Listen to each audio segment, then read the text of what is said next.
mod view. Get our microphone over a little closer too.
That's a little too close. Back it up a little.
Treble down a hair with this setup.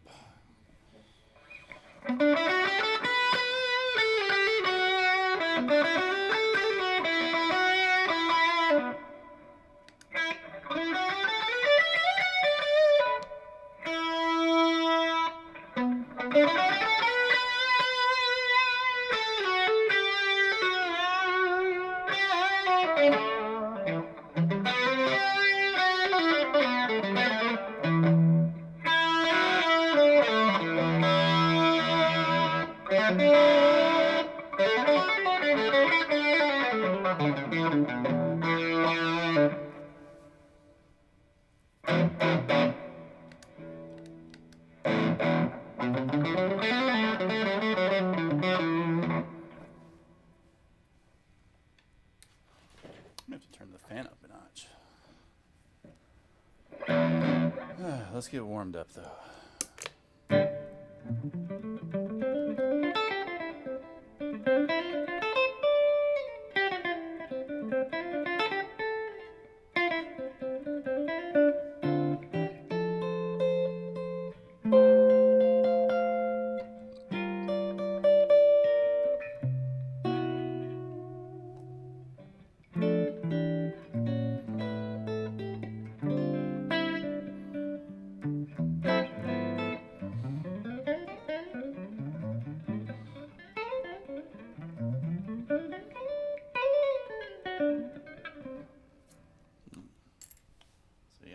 fan up a notch, man. It's already getting hot, hot, hot down here.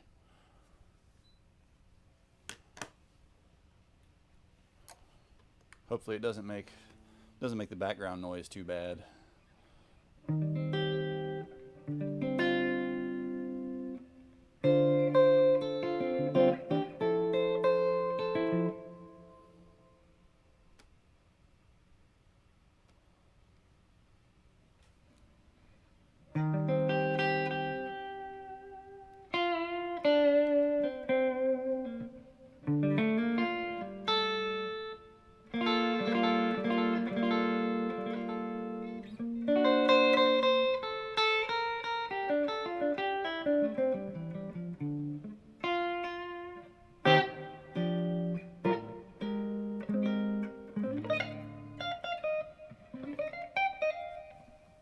This down a little bit.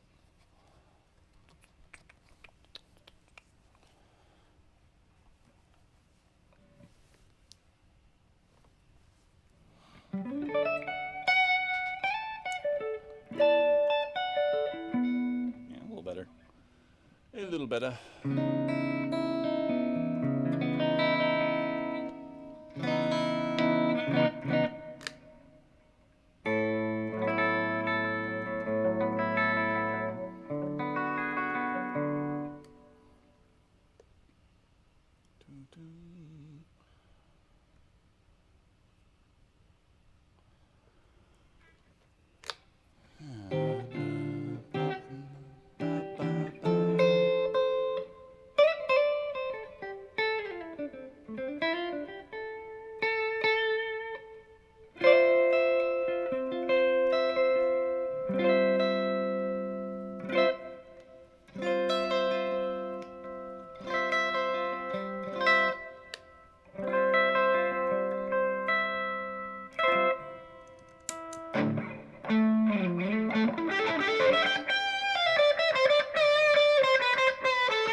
Still bring a little more high end down, probably. Get down over here.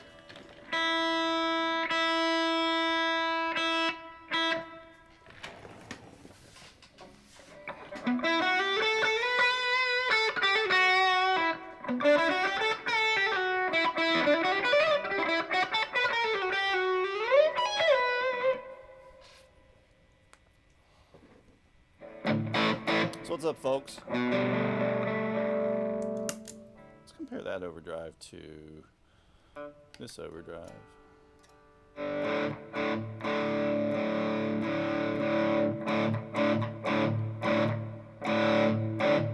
It's a little chunkier.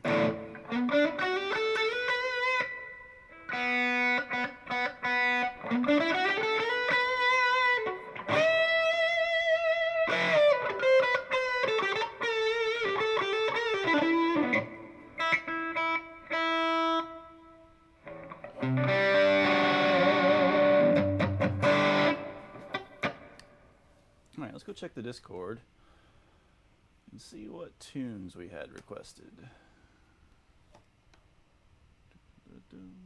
Let's see, Weeb Wednesday requests.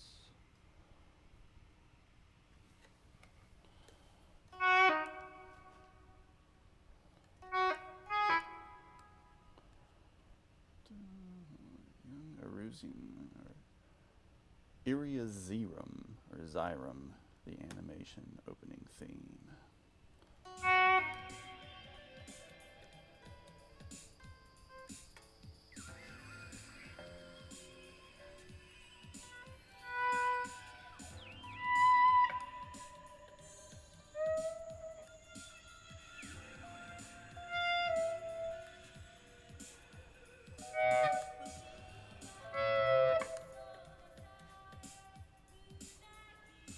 Definitely need more reverb for this one.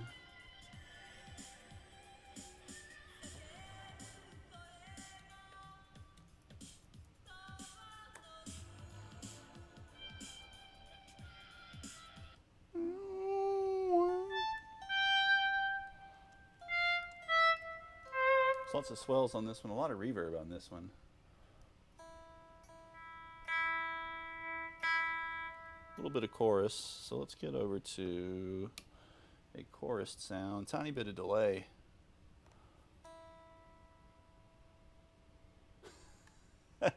Hey Phoenix, how have you been? Hadn't seen you in a couple streams.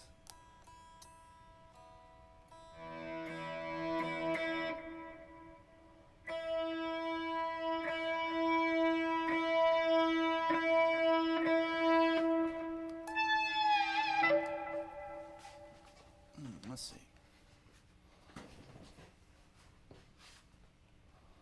Let's get this open. Let's get this open in YouTube too, so I can control it a little more easily.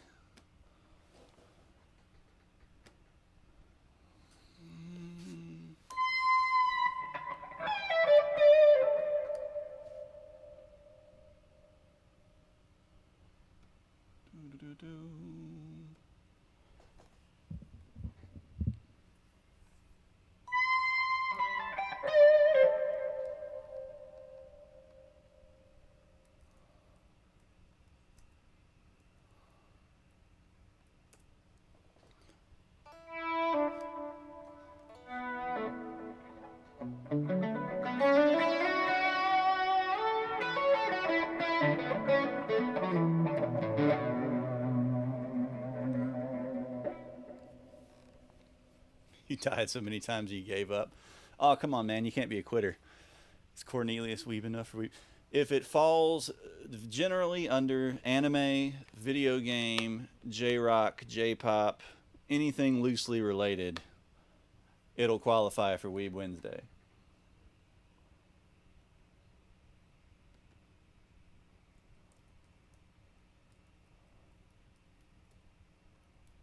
Also, what's up, Ride? All right, let's find this, get this pulled up over here.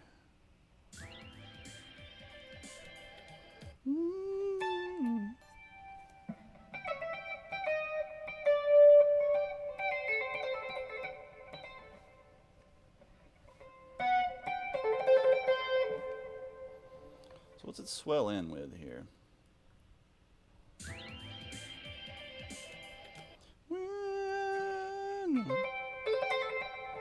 So it's actually just like a really fast tap. Just using like an A minor pentatonic. We're tapping this high G up here. This is the Iria Zarum animation opening. All right, Phoenix, thanks for stopping in, saying hi.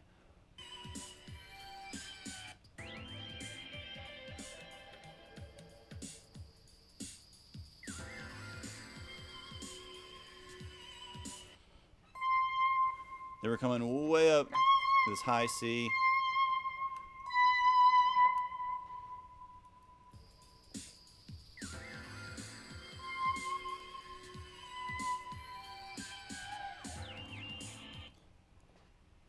This is one that Grimsworth suggested or requested. This is I guess an anime. It's not an anime I'm familiar with. It's called Iria Zarum or Zarum, something like that. But it's got kind of like a sort of like a down tempo groove, and then it has kind of lead guitar sort of floating way in the background. It's in the he's got it in the Weeb Wednesday Discord channel.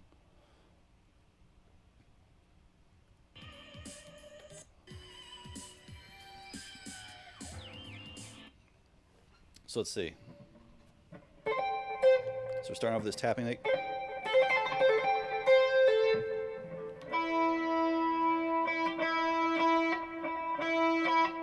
Let me know how levels are out there too, because, you know, again, I'm fairly loud in the room, but I'm definitely not peaking the meter or anything, so I could certainly bring the mic up.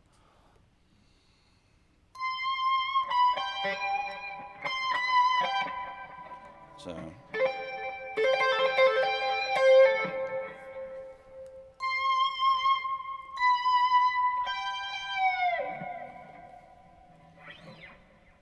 And we get the so this first one though is working all in kind of A minor.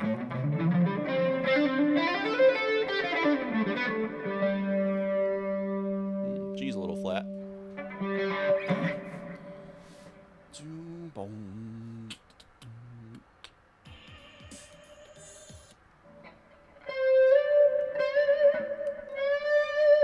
Lots of volume swells in it too.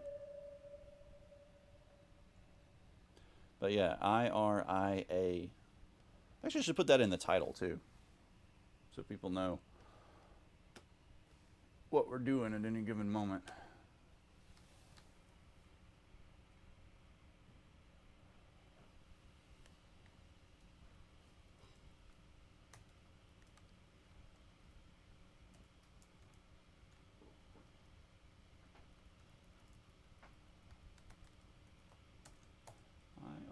IRIAZEIRAM.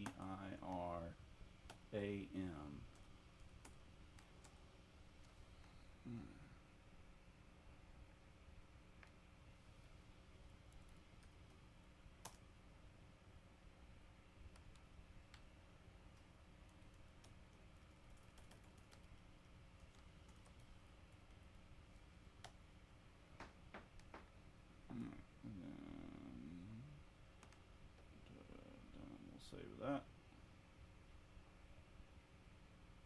Okay.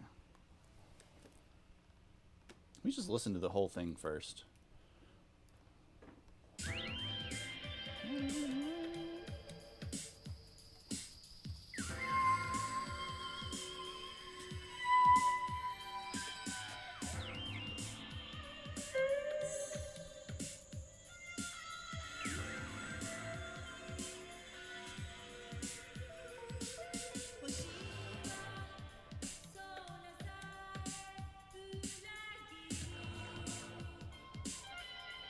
Hey Grim. Hey Wee Baby, what's up? Yeah, it's definitely got, this is definitely like late 80s, early 90s vibes.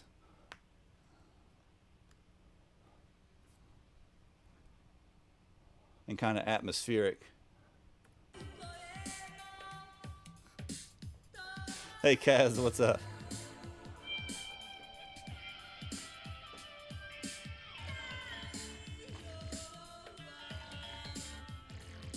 Alright, so that's enough. That's about the first half of it.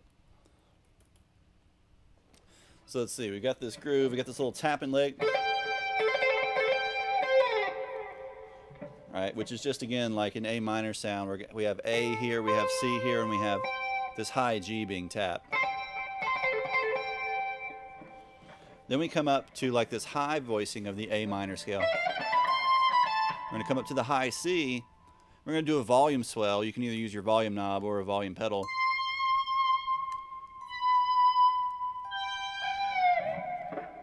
Right, and so we swell up to the C, swell to the B, swell to the G. And I'm playing the G on the B string here, or you could play it down here on the E string. Either way, and then you dip the bar. But you definitely need a little delay, and you need pretty strong reverb, kind of a deep hall type reverb, to kind of get it sitting back like it is in the mix here.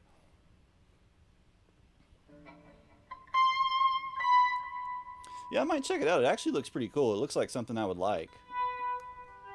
I tend to like older stuff, older anime anyway. So.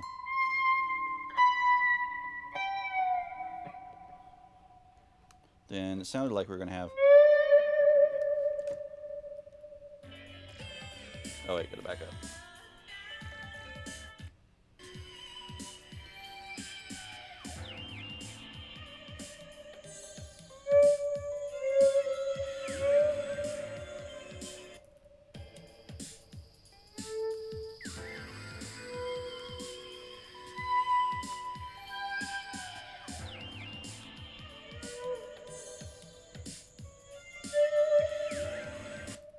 So where are we bending up to that one from?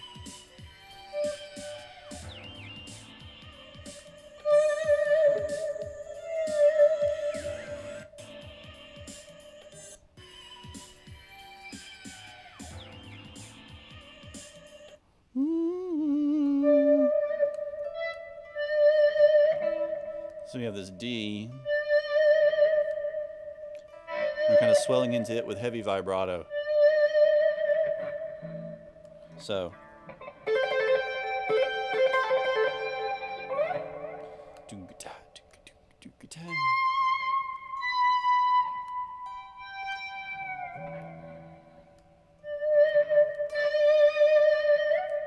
Probably play that here too. I bet that's where it's actually played, because that kind of keeps us in the box shape a little bit better.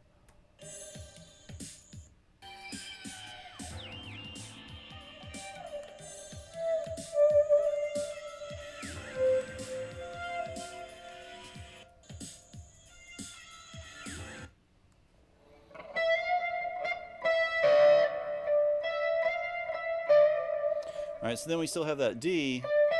And we're playing the E up against it right above it.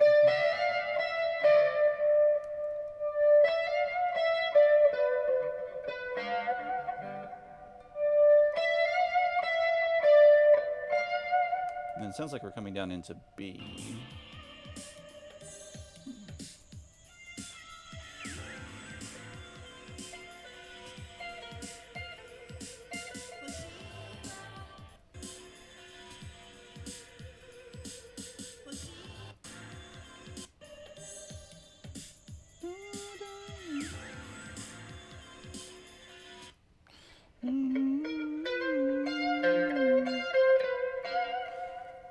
Alright, so we come into that.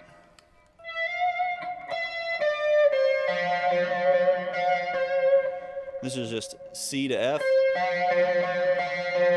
Then we lower that C down to B. So.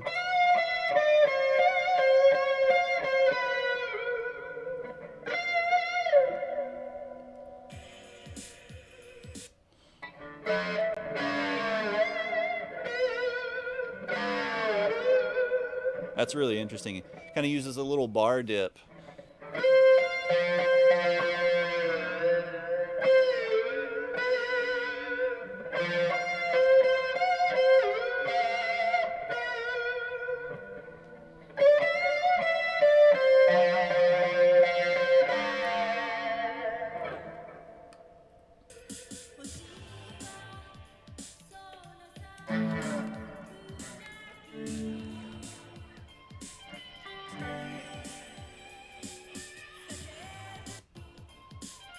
And our chord change is basically going from like a D minor sort of sound to like a G7. So we're actually really hearing like a D Dorian vibe.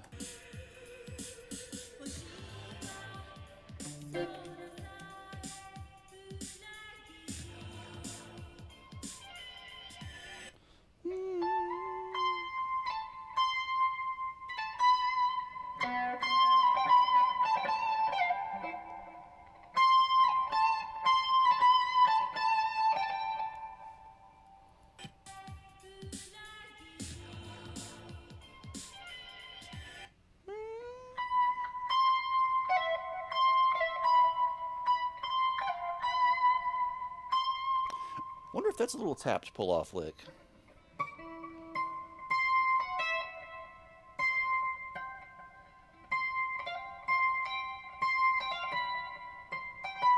Interesting.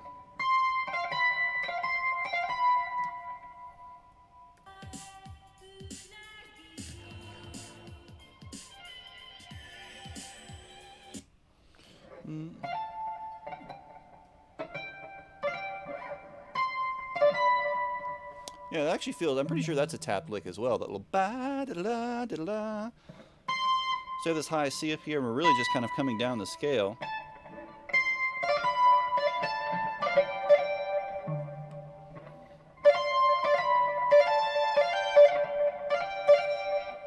Using like this D to F for the lower tones. So let's see.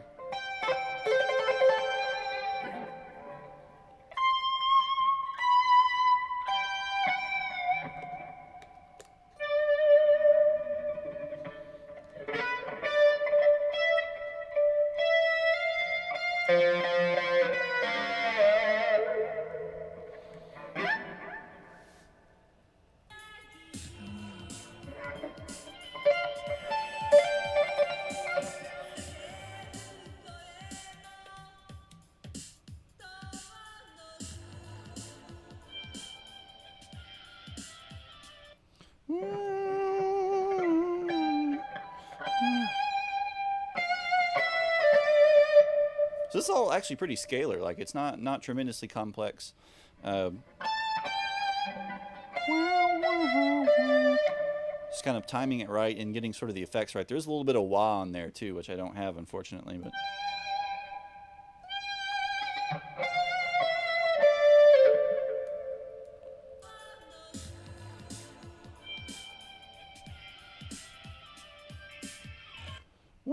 So we swell up into that first one. It sounds like there's a tiny little tag on the end of it.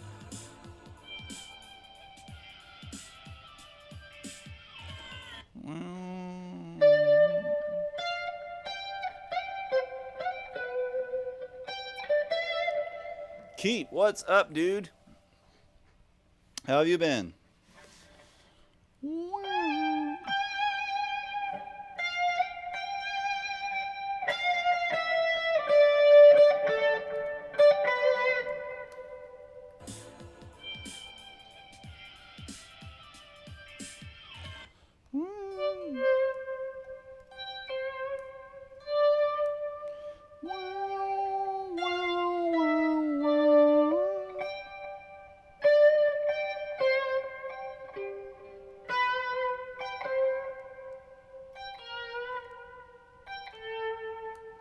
What's that very last note? Working on school. Saw you took a little trip recently.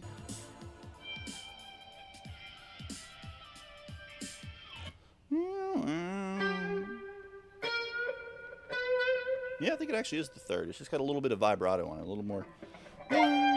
So we're swelling up into the G.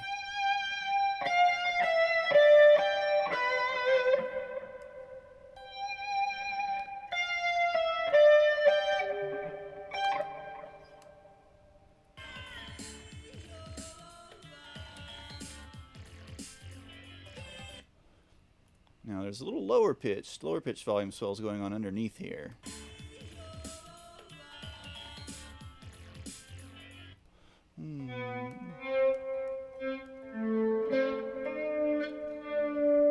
It sounds like it's predominantly just kind of like deep pentatonic sorts of sounds.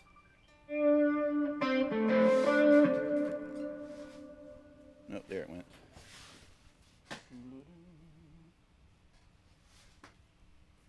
This pick is good at disappearing.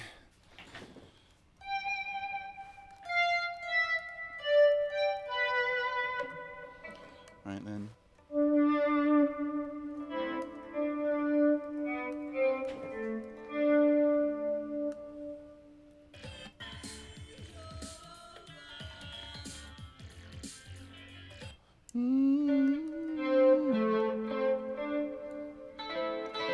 So we have a little arpeggio too.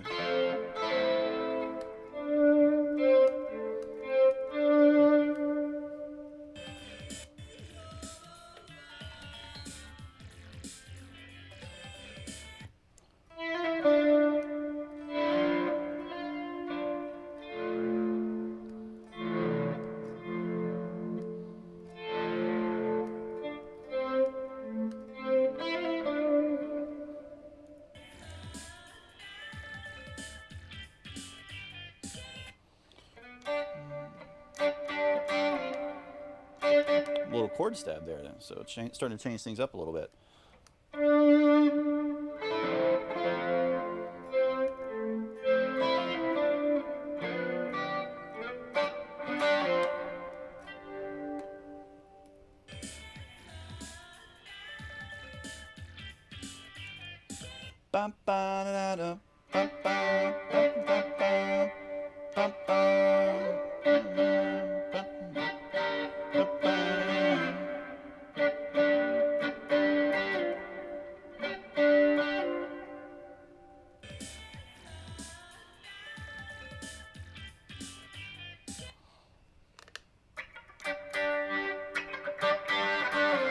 So it's just like a little fourth sliding down.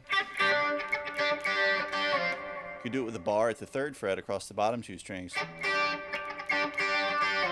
Or up here at the 7th and 8th frets on the B and G string. So let's see.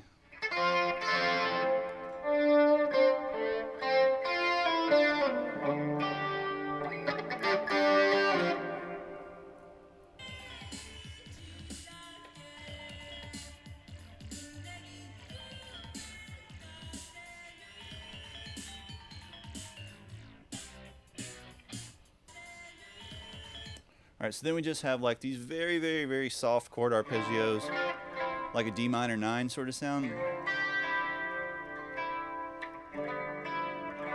into a G7 or really like a G13. They're very, very, very soft in the background. So.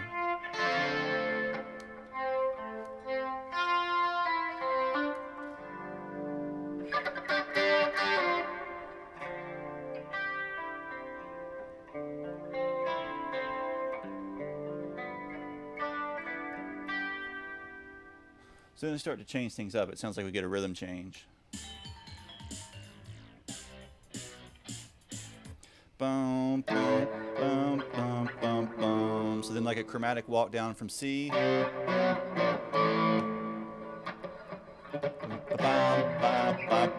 From C down to A.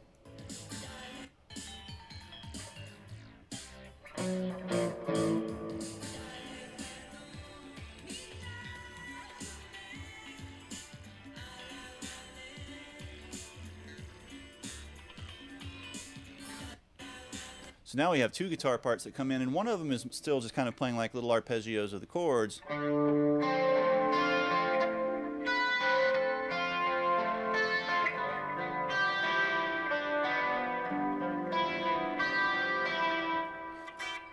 But then the one on top,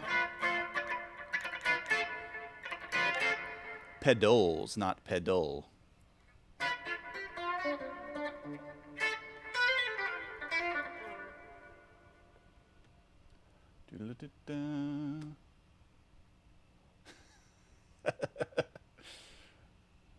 Oh Lord, I need to make a command, a commands command.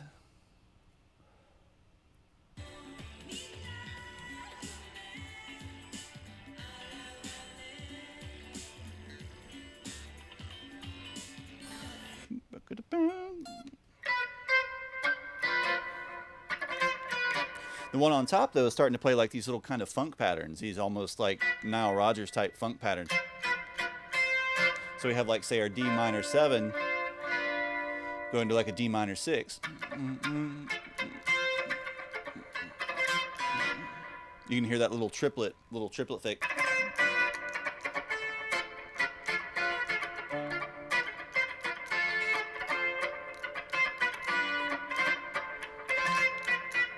What that's actually doing, that D7, when we lower it to a D6, we're actually playing like a second inversion of a G7 chord. So we're actually still just getting our little 2-chord progression.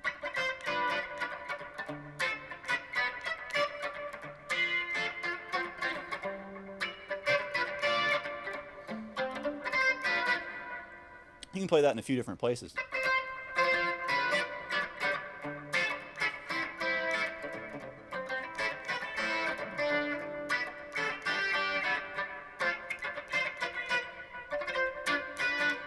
And all I'm doing there is I'm playing like a little muted triplet.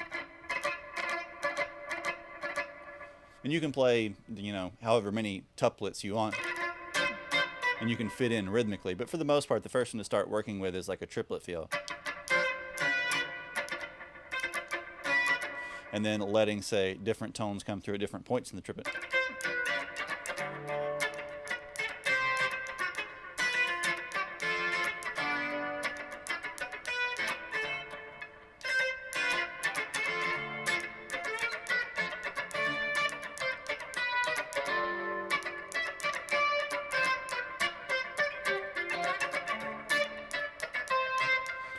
And so we're starting to get this kind of little funky groove on top now.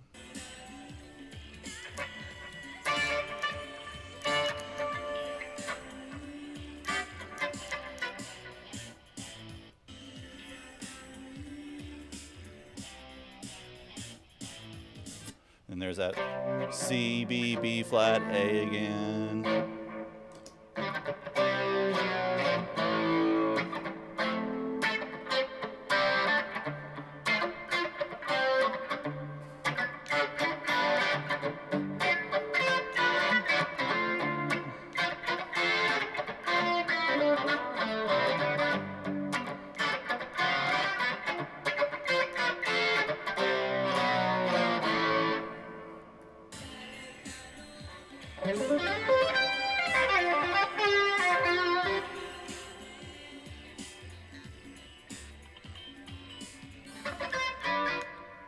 You hear that little stab again.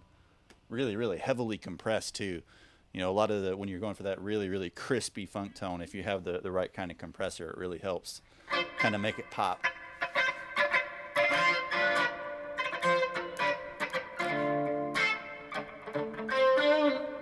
So that's pretty cool. It starts off with this really, really sort of atmospheric, you know, all these volume swells.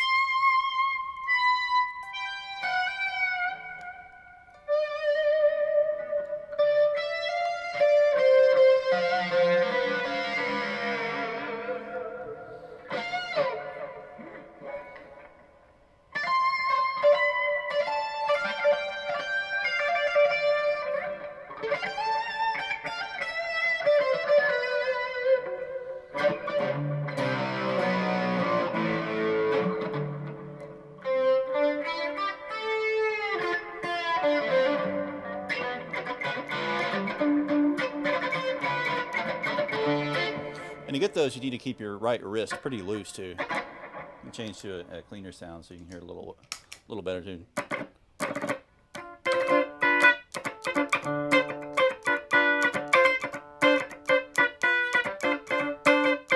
And I'm keeping the top strings muted with my thumb in this case because my hand's big enough to do it. But you have to be pretty careful and pretty cautious. Like, so if you can't reach with your thumb, you have to sort of find fingerings that allow you to mute that stuff out. So you might have to play it up here where you can effectively bar across and mute the top string. Get this kind of...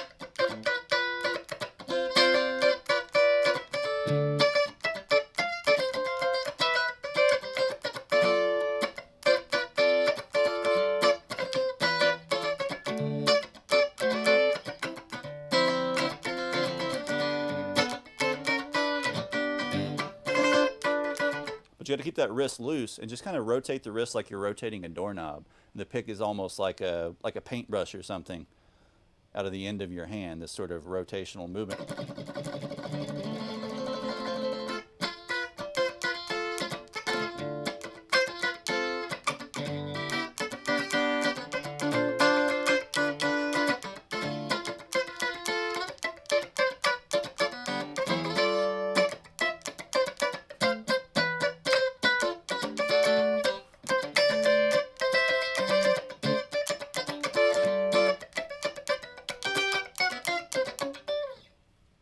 You know, keep it nice and loose, keep control of the other strings.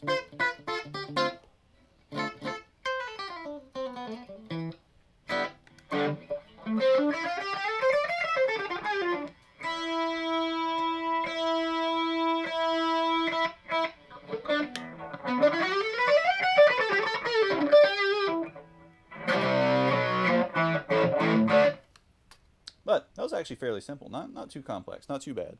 Really cool groove too. It's all sort of chill, and ambient, and then kind of turns a little funky. All right, see what else we got. Let's go hit the Discord again. So let's see, that one was Grim, so we'll check. I think Ride posted one, so we'll check that one out. Grim posted a few. Yeah, Ride posted one. Posted some Boris. I don't know if we can play loud enough, if we can play loudly enough to do Boris. And Melt Banana even better.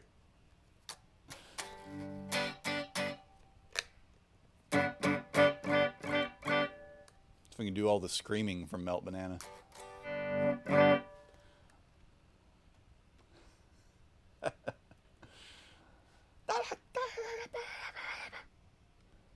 Let's give him a listen.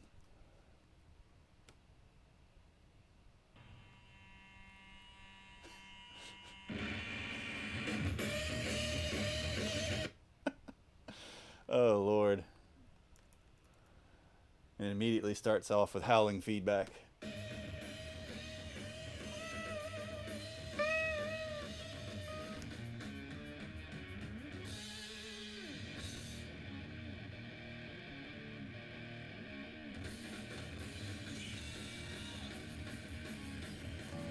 That's a half step down. We have to swap guitars. But we'll probably do that in a little bit anyway.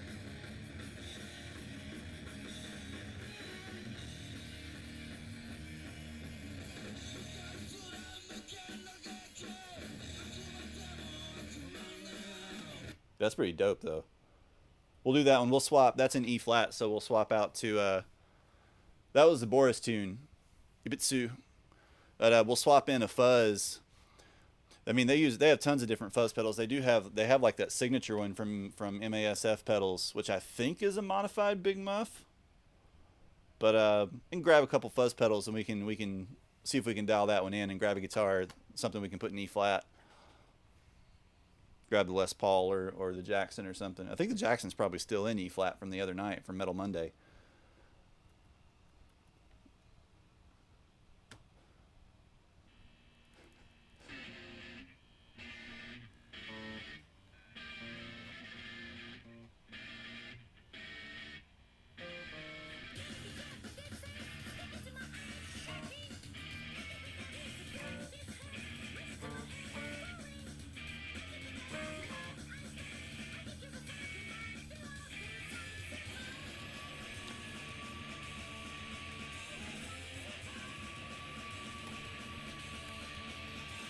It's Melt Banana that's not just screaming. That's unusual.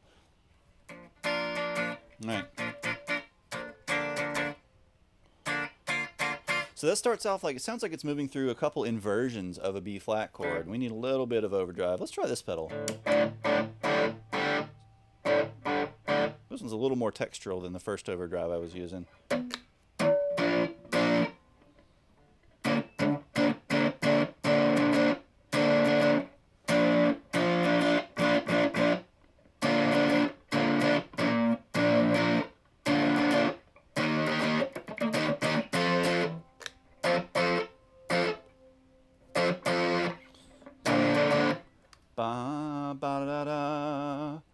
We starting on the first inversion.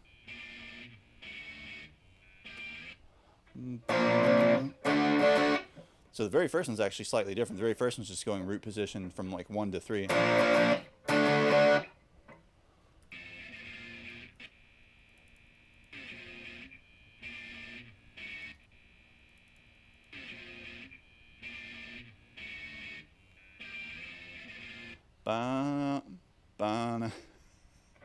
No, dude, it's Weeb Wednesday. That's what it's for.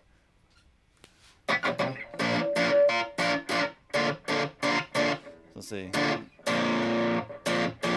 Sounds like a first invert or a second inversion of the B flat down here in the first position for that very first bong, bong. It's really indistinct. Bring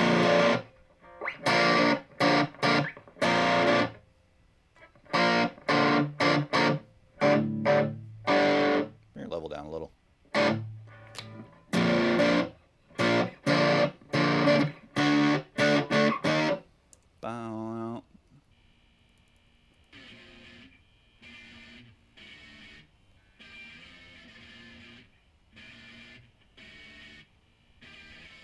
Ba-na.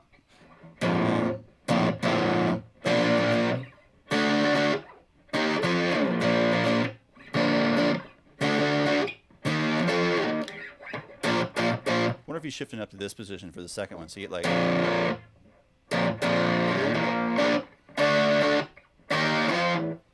Ba-da-da-da.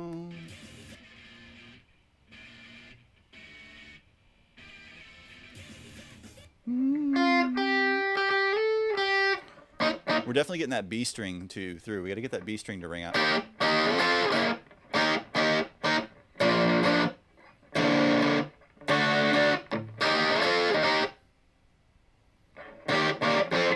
What if we just leave out the G, like we leave out the octave of the root? I think it's going to get our B to pop a little bit more.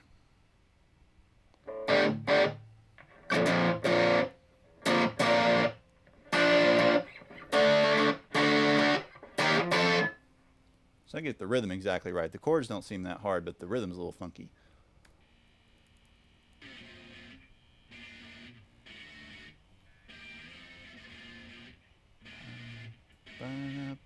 Ba-da-da. Yeah, so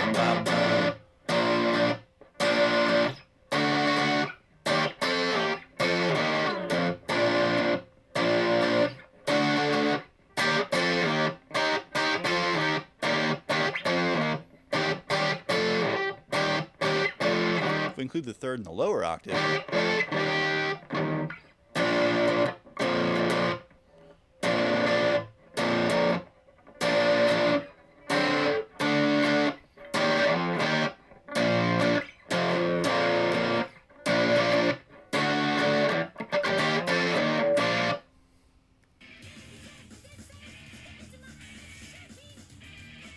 One and two, da da da da da da da. Ba-na, ba-na, ba-na, ba-na, ba-na, ba-na, ba-na, ba-na, da-da-da-da-da-da-da.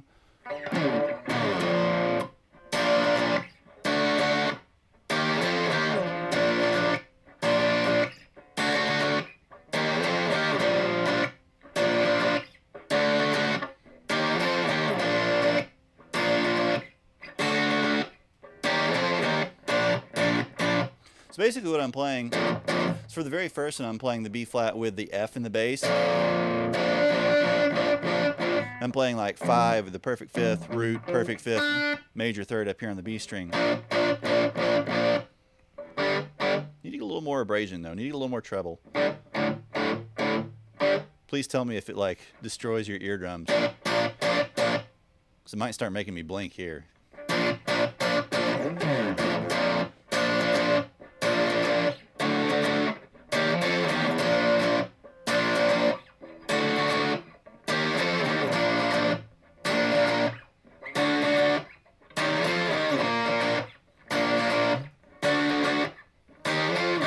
But it's basically the same chord shape, like all the way through this part. Like basically a partial bar chord where we're skipping the G string. So we really hear that B stick out.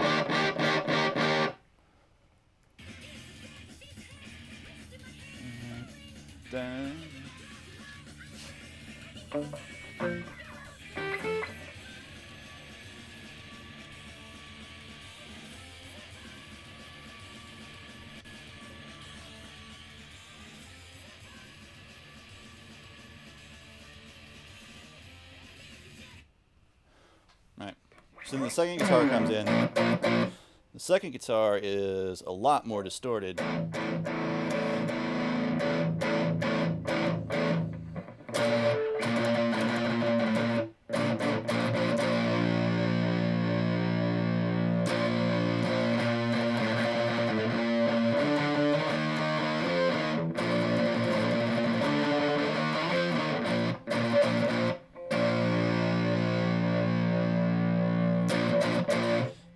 We're still basically outlining the same chord changes now.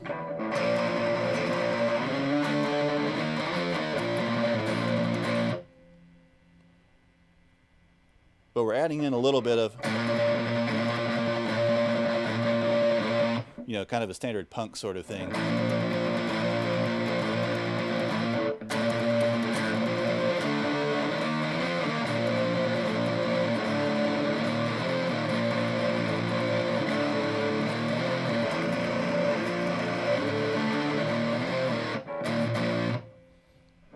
Underneath the original chord progression.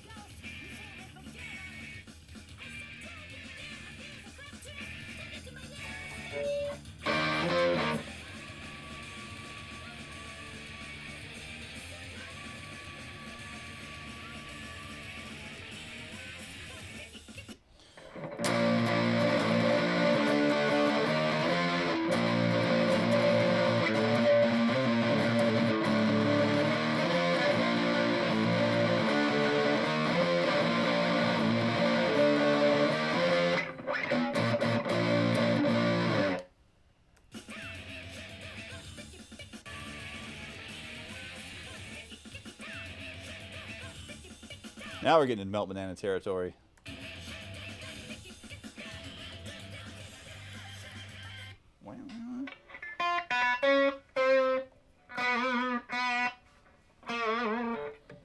So this is pretty much just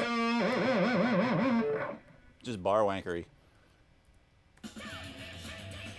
Wow, wow.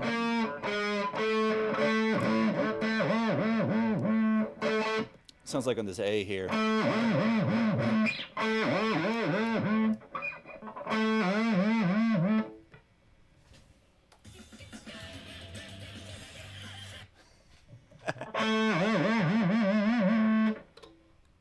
Yeah, Rexy, which Pokemon? We'll do that one when we get done with this one. There's a whole bunch of Pokemon themes, so. Are you talking about like the original, like I want to be the very best, from like the old cartoon? So I don't think we've done that one. We've done one from one of the more recent games.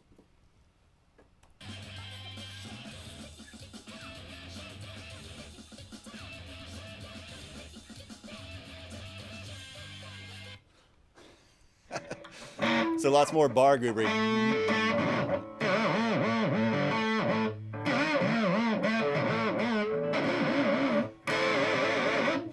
It's literally just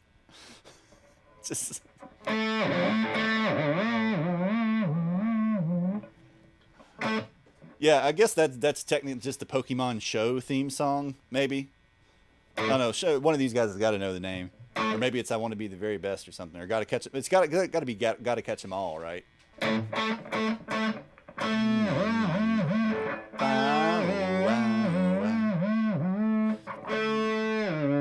He's consistently getting down to a certain interval, though.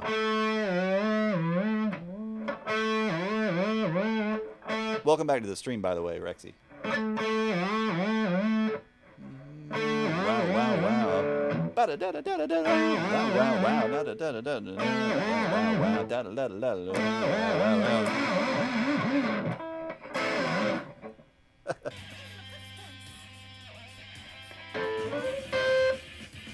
So that's up here on a C. Just kind of letting it feed back and dipping the bar down. Yeah, I remember from the other night. You were, I think you were our 80th follower, right?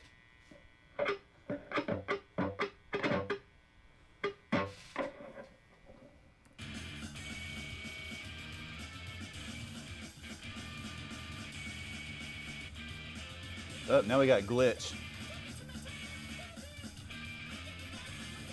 So actually, give me just a second here. I'm gonna go grab something. Turn that. Why is the TV on? I'm gonna grab something out of the pedal case.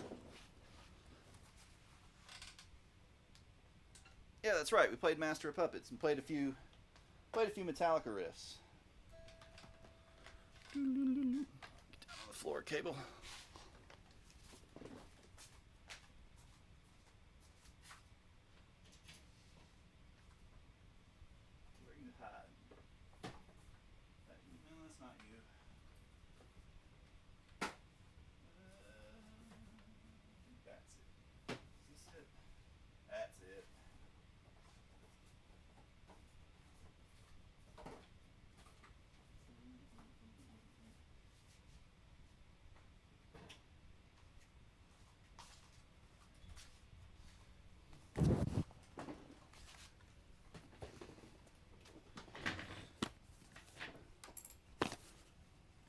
So this is a pedal from a Japanese company. It's the same company that makes the Boris signature fuzz pedal.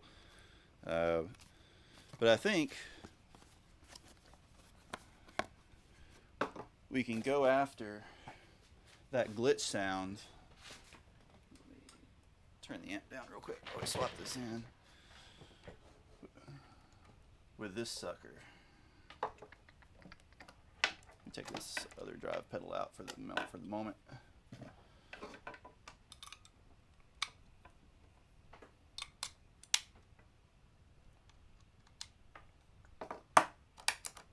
Okay, we're working. All right.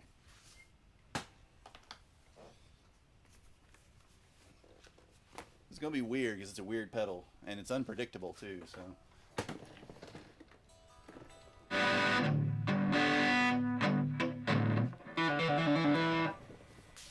Keep Watch knows what this pedal is.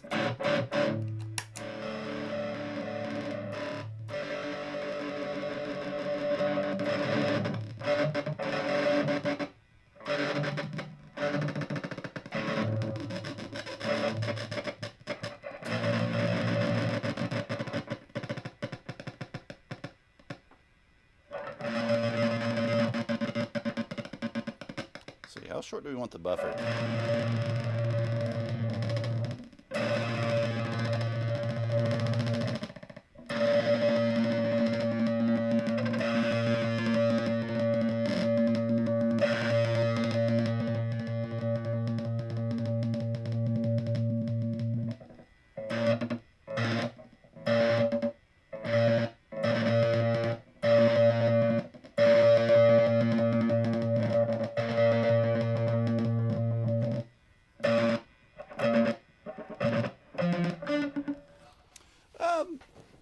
I honestly, with in PRS's case, I tend to think that the best PRS are the more kind of mid-range price ones, the ones like say that you can usually buy used for like 12 to 17 or 1800. I think they tend to represent a much better value at that price point. Their budget guitars as well, the SE series, are absolutely great for what they cost. When you get into the higher end of PRS though, I think there's a lot of custom builders and small builders that are doing better for the money than PRS does. PRS tends to have some little finish issues that I really don't like to see on a guitar that expensive. They're better than most new Gibsons, but you know, that's a whole other can of worms. But PRS can get crazy expensive when you get into the like the private stock ones. You can pay $10,000 or more for them. At which point they are definitely better options unless you just have to have a PRS. And I mean, I've played literally hundreds of them, and you see consistent stuff. They tend to have orange peel in the finish, and little bits of separation at the seam between the edge of the fingerboard and the neck. Other stuff like that that I just wouldn't want to see on a super expensive guitar. But as I said, kind of in the lower mid-range price range, they're a really good value because the actual build quality, like the fretwork and the woodwork and everything like that's really good. You know, they play well. You can put whatever pickups you want in them, obviously, to tweak the sound however you like. Some people don't like their stock pickups, some people do. And they use good quality tuners and bridges and, you know, hardware in general. All right, so let's see.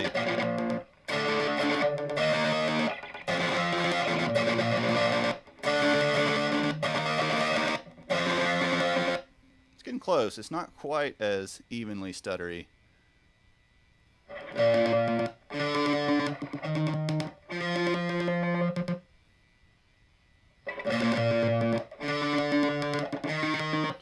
Yeah, the PRS feel is going to be kind of in between a Fender and a Gibson. You know, they use a 25-inch scale, so it's going to feel pretty different from what you're used to playing.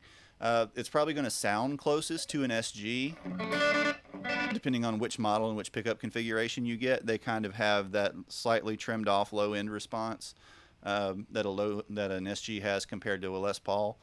But they have a little crispier high end as a general rule, especially if you get one with a maple top.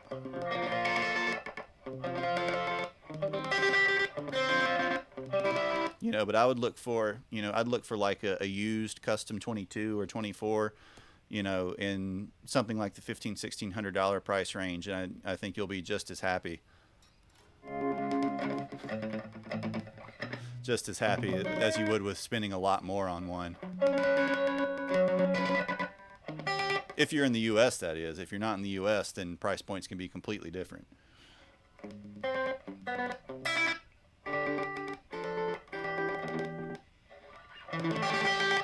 Alright, we're getting close to the glitchy sound. So this pedal is meant to emulate like random CD skips and glitchy sounds. It's basically like a little micro granular sampler.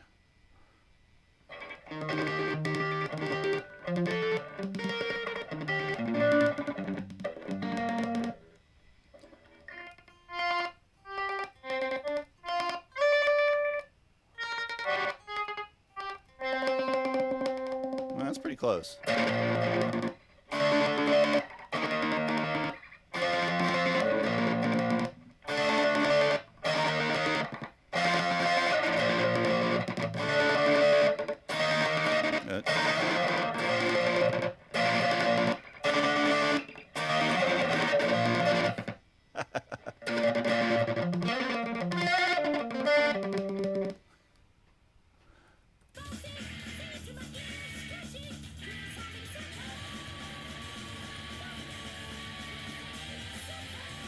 And our second guitar comes back in.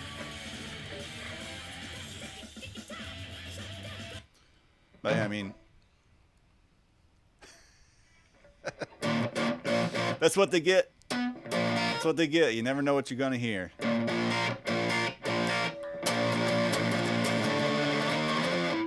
I mean, if you're talking about getting up into like the $6,000 price range, though, man, I would be looking at like Terry McInturf, Dave McNaught, Saul Cole, Roger Giffen. Like, there are some dudes building some mind-bogglingly good guitars for that kind of money. You know, and you can have them customized to exactly what you want too.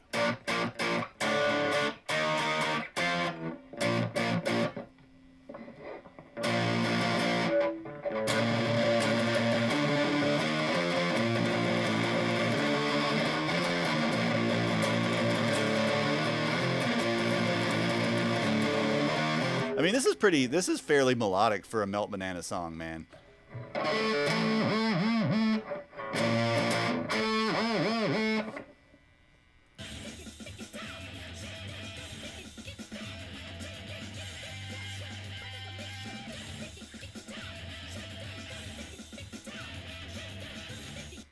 I mean, I have a few custom guitars, and I've definitely been happier with them. Like, at least once I got an idea of what it was I wanted, like I knew what kind of neck I wanted, I knew what kind of pickups I wanted, I knew what kind of finish and woods and all the sort of stuff that I wanted.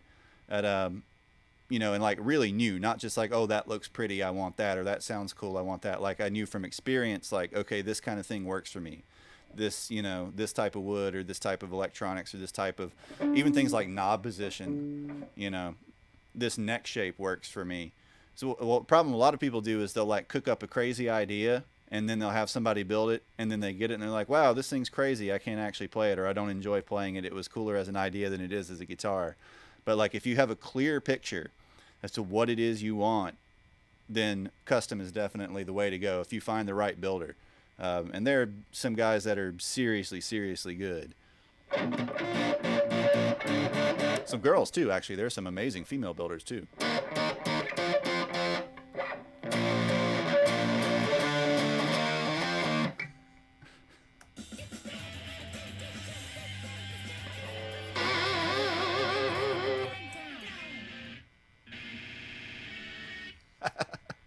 And the glitch is back.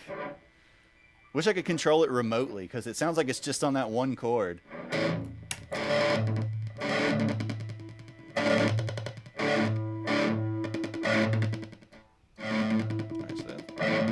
The other problem with this pedal is that none of the controls have actual control names.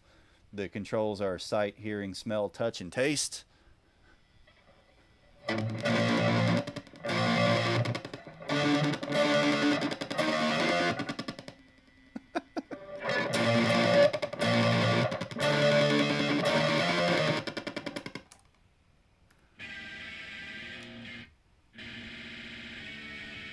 Are you talking about like the 20 string thing or whatever it was he had built?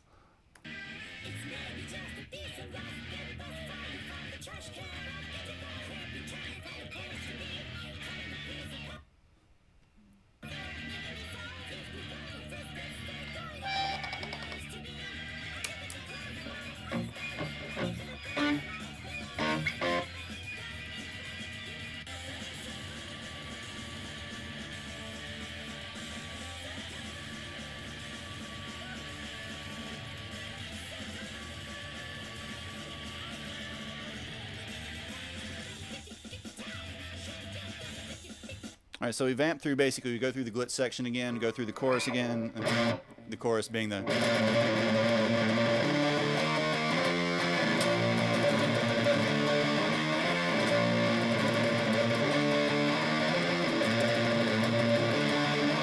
And we're back into it. I don't think I've seen that one. I've only seen the big crazy one he had built so he could make another ridiculous gent video.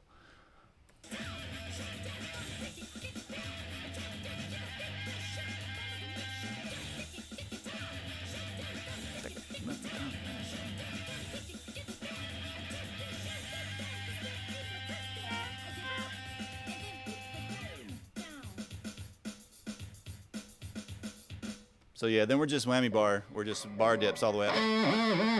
Tick it, down, wow, wow, wow, tick it, down, wow, wow, wow, tick it. Then we come up to the C. And dip down and we're out. Don't want that pick again. Rip.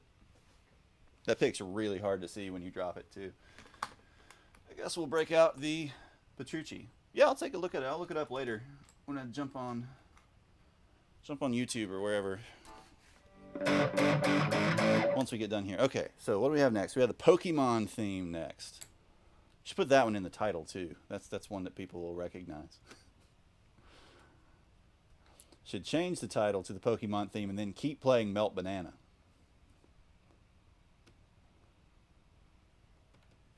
Let's find the I guess is the name of the song Gotta Catch 'Em All. Gotta confirm that. Gotta catch 'em all. The alternate name for the Pokemon theme.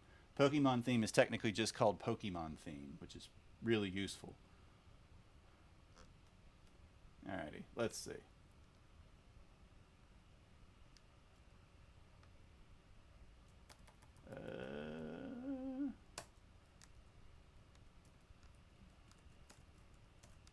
Pokemon.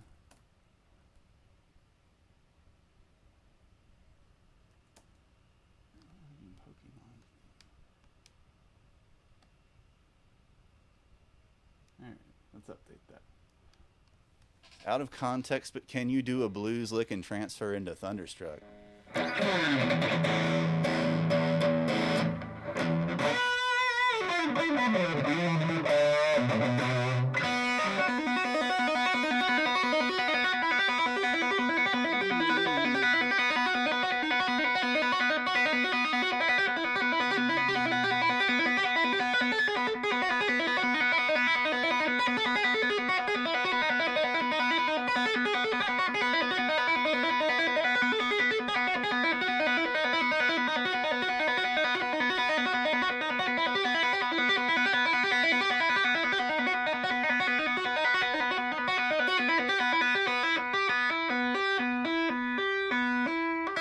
Yeah, I hope you're all going, oh, wow, wow, wow.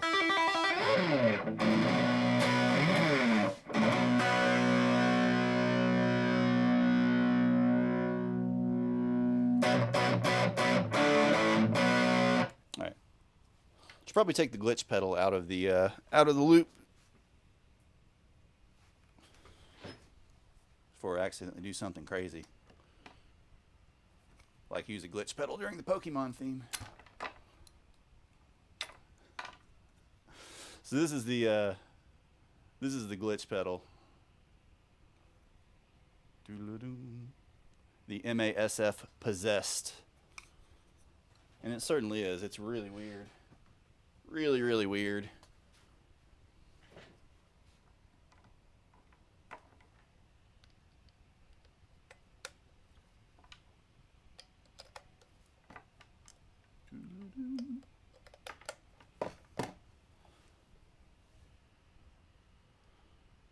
Four a.m.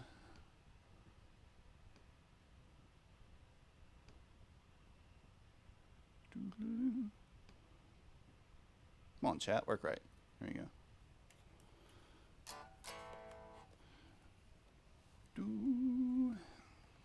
Gotta turn this back. I was about to say, it's definitely not 4 a.m. in Ohio. But, it's a boutique builder. It's like a one-man shop from Japan. That pedal's about $300 new. You can find them used in like the 200, 225 range, sometimes on sale for about $250. But it's pretty niche. Like, you pretty much just got to make weird noises with it. That's all it does. But, how many pedals? I've probably got, I think last time I counted, I have 80 something. Somewhere around there. I might have a few more though, because I have a couple loaned out.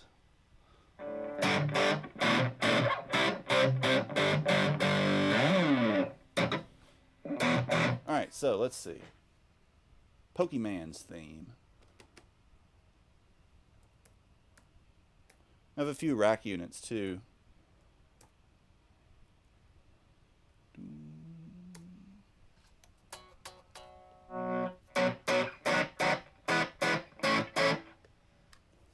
Pokemon theme song. All right, here we go.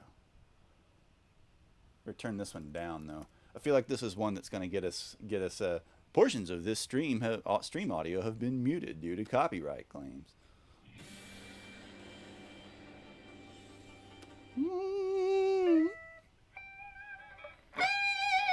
So it sounds like we're going to be in G minor.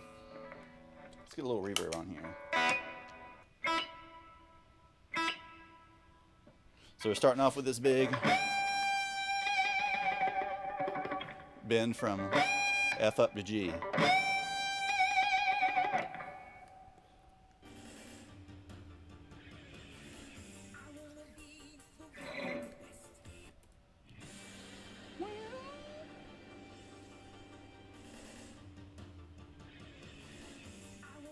Boom.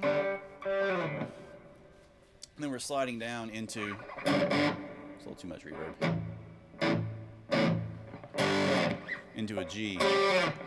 So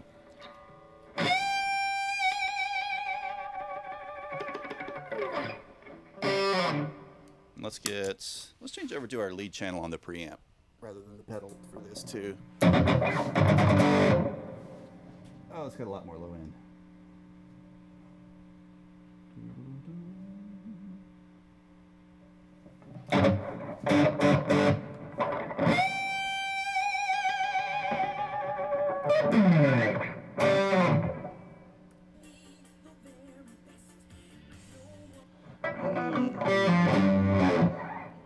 So, G, I wanna be the very best.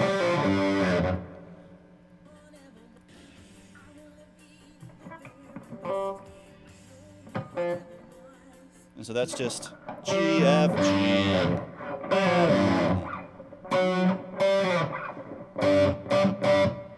So,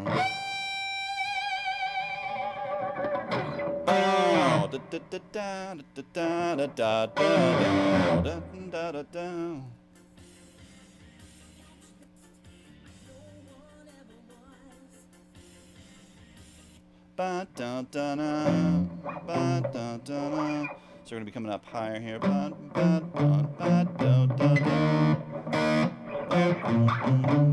No, we're definitely coming up to the 6. I want to be the very best. No one ever was.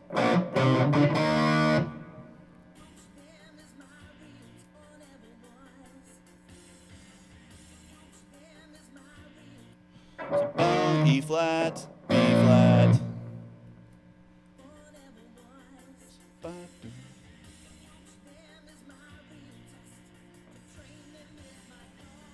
Boom, boom, boom, boom. So we're just coming up to the 5 here. So I wanna be the very best one ever was.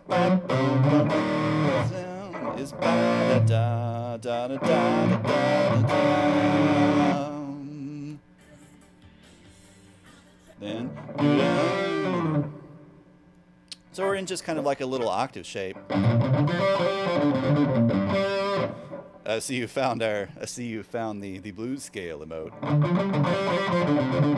Due to the fact that every song ever recorded is made from the blues scale. We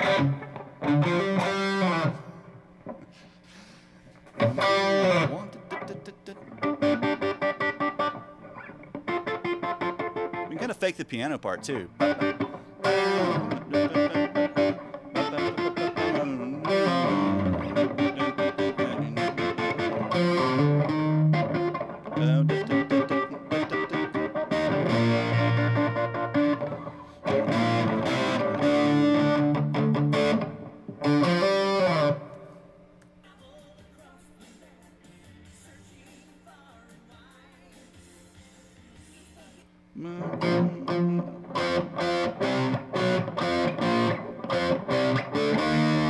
So it's pretty much the same thing again.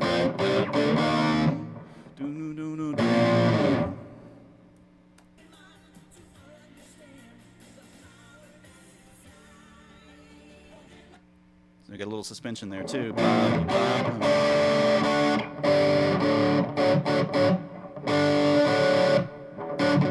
So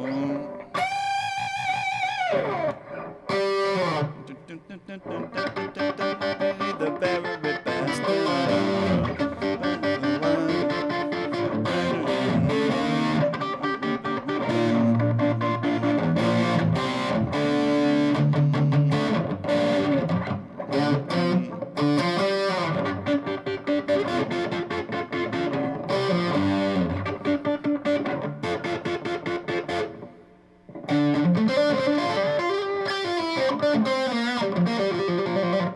What's wrong with this tone, Alec?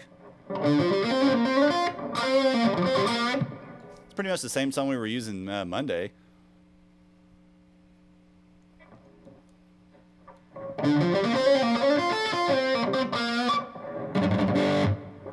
It's a little more metal than the tone that's in the Pokemon theme.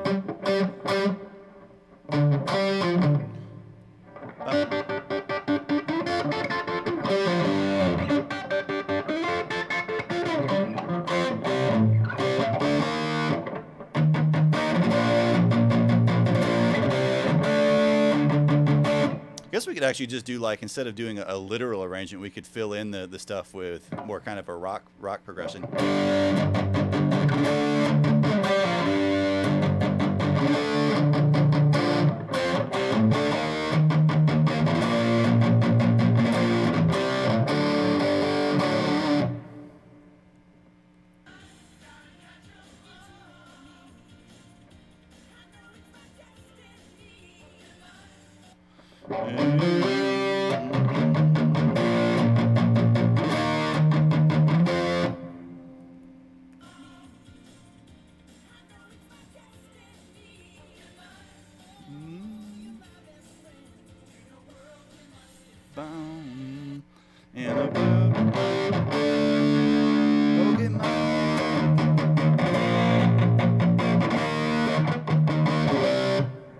That second chord's slightly different. Dum dum dum.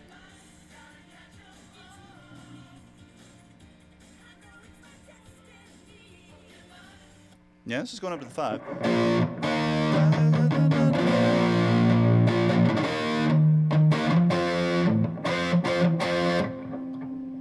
Let's see. It's over here. A little bit lower gain. A little more high end on the crunch channel.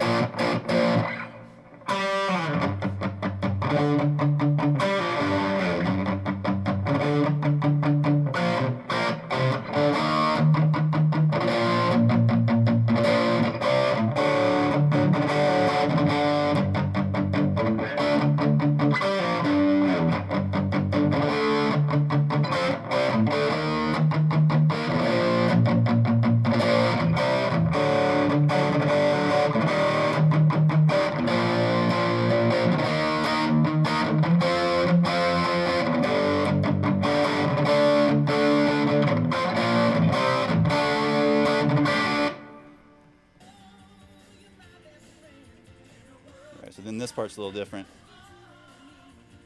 It's my destiny. You're my best friend. Alright, so we're coming up 6, 7.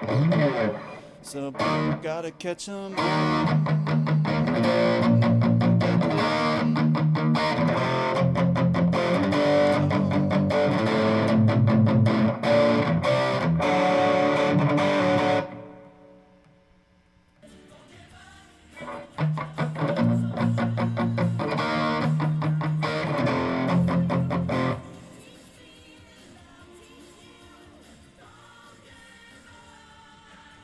So slightly different through the second chorus. Starts off the same way.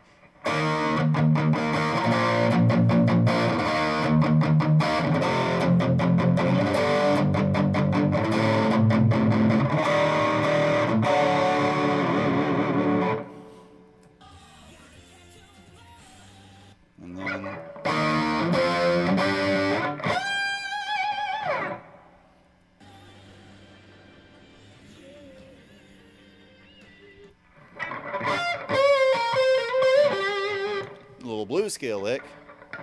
So I need a little bit of delay on that. So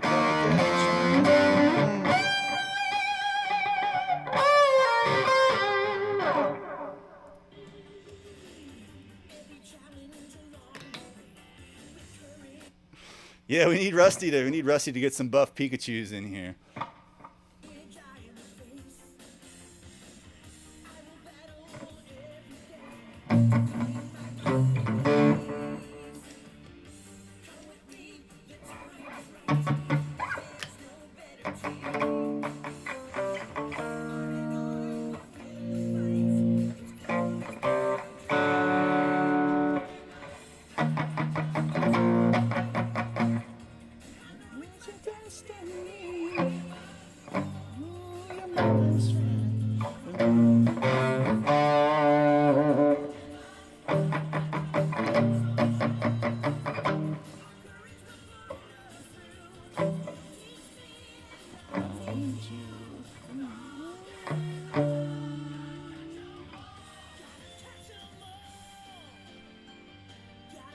Alright, so there's a second chorus again, pretty much the same thing as the first time.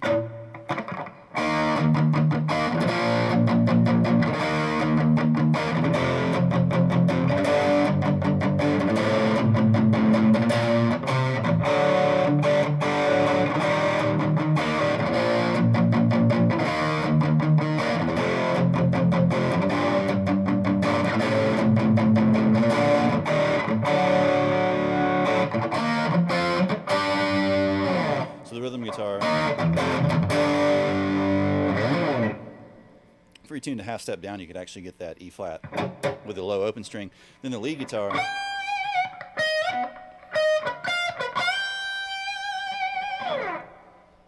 doubles it up high.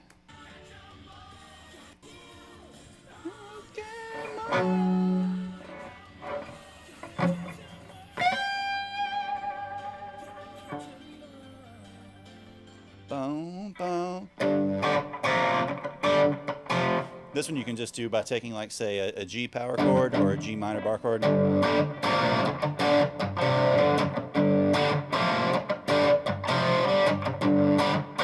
Dude, we can totally turn this into metal Pokemon.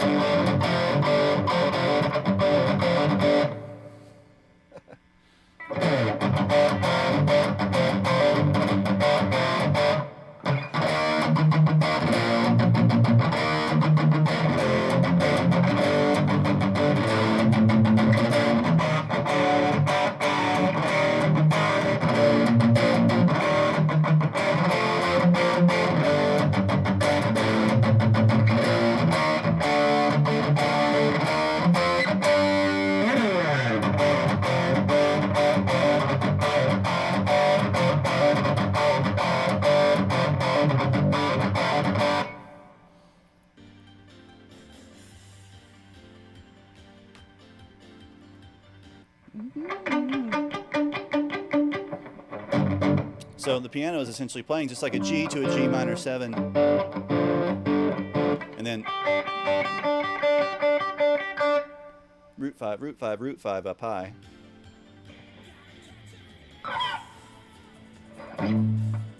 Key change, moved up to A.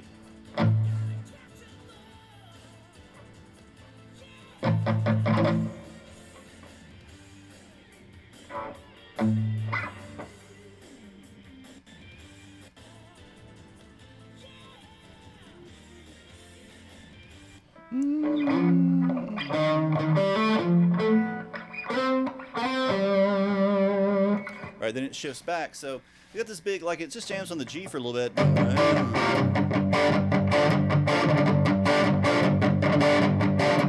it just shifts straight up to A and does the same thing.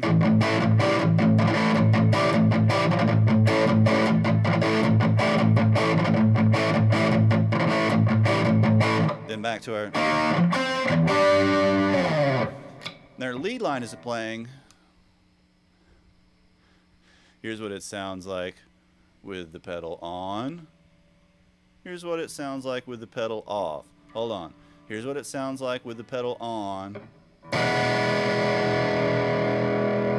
Here's what it sounds like with the pedal off.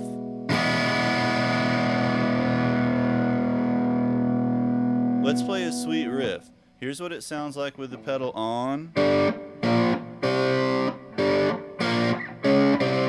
Wait, I'm playing that too well. Hold on. Here's what it sounds like with the pedal on.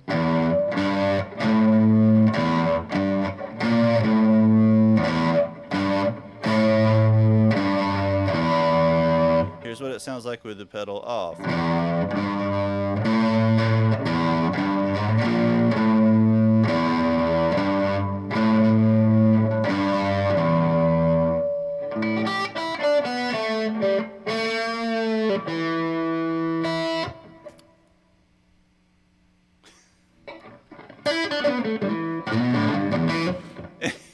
Anyways. So we have this little walk up in the lead guitar when it gets back to the Gotta Catch 'Em All, and it's doing the E flat F G. Anybody who's watched enough pedal reviews and demos on YouTube will know what we're being mean about. But,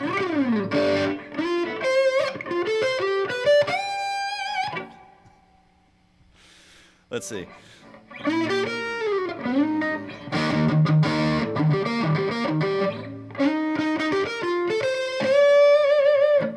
So we get this little arpeggio coming up with like the E flat, then F, then up into that G bend. Let's see where we do.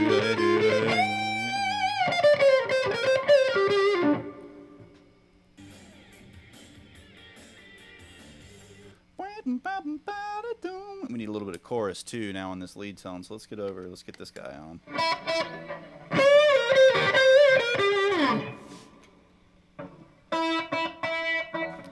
Bring the highs down a hair.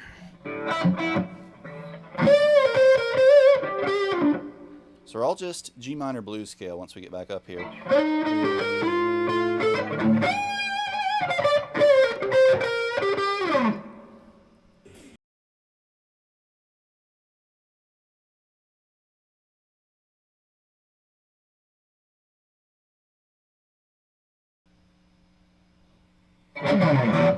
Are you doing Johnny DeMarco?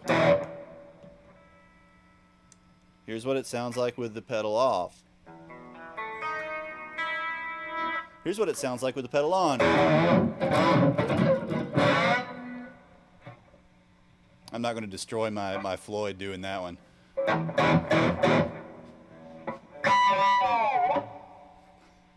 Doing the guitar lift and full dip. Wow, man.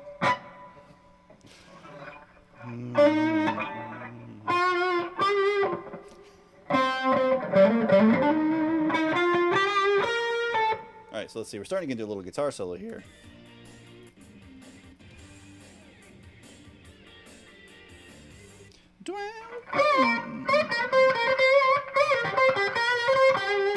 Sounds like we're in the neck pickup too.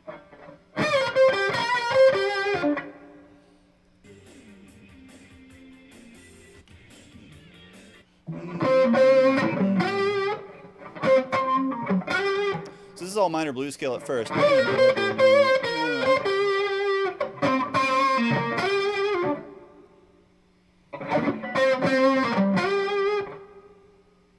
Need a hair less gain too. Come on. Let's bring this one in.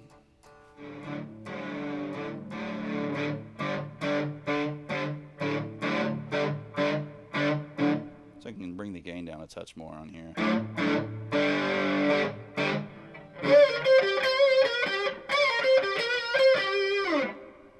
There we go.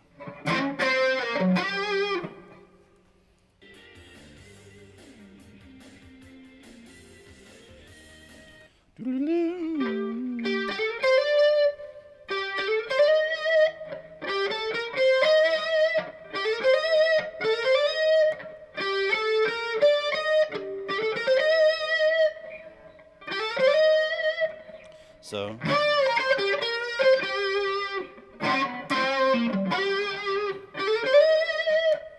we're in the G natural minor scale now.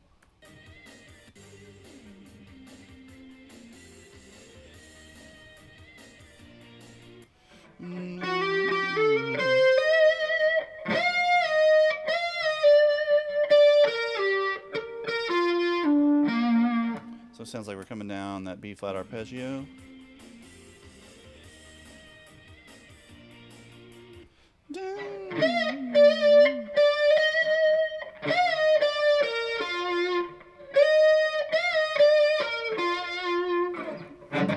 So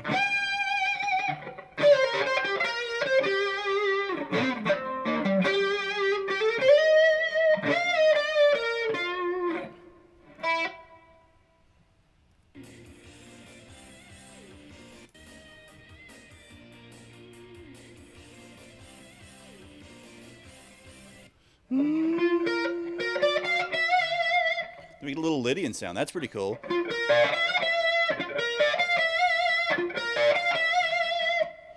So, or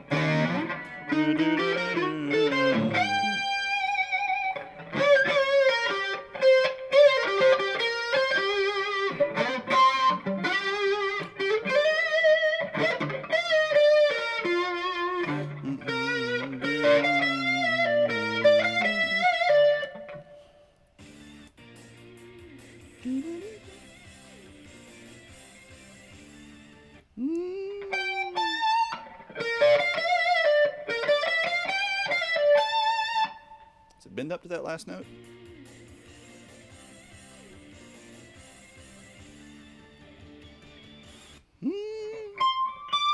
Bends up to that one. So do da da da.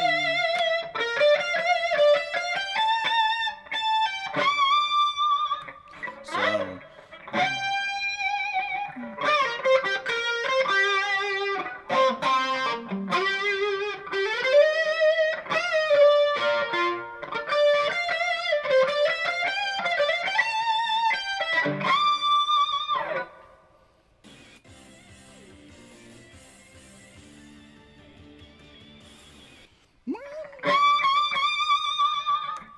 So da da da da.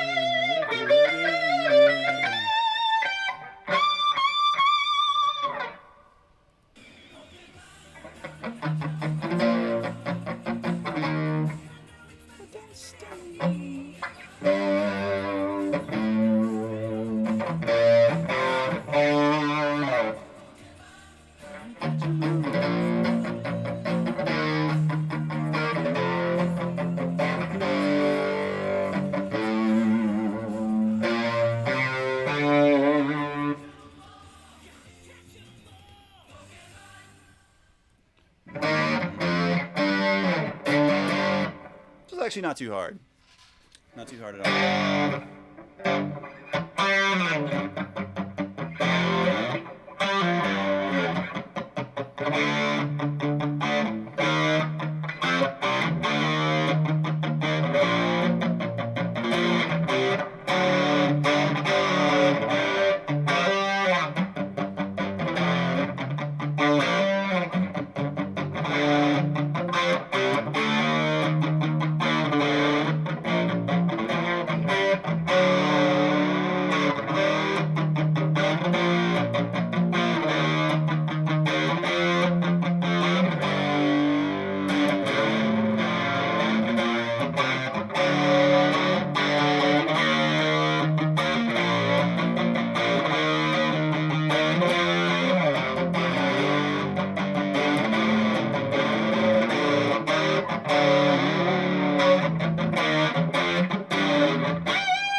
Pretty simple. You could actually do a whole sort of transcription of that in a number of different ways.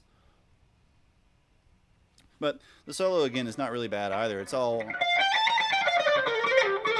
If you know your G minor scale, it's all pretty straightforward, for the most part, right out of it.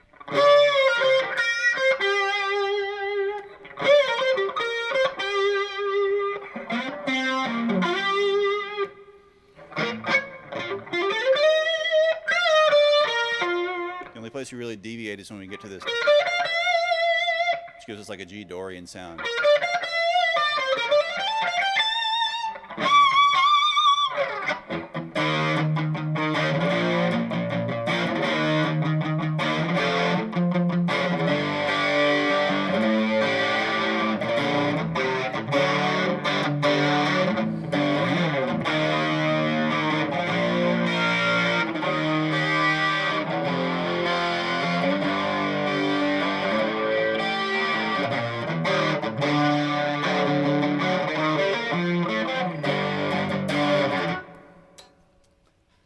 Pretty easy. Not bad. Not bad at all. Let's see.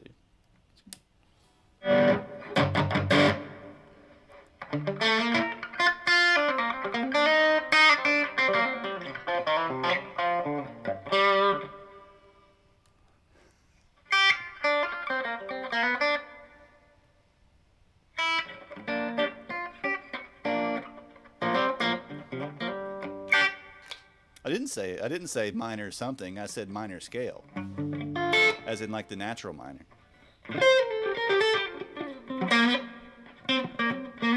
The Session Man is an old 80s 10 series Ibanez pedal that has essentially a rat circuit and a chorus circuit built into it. So it's kind of doing both of those. It's doing this overdrive, and it gets really, really, really saturated.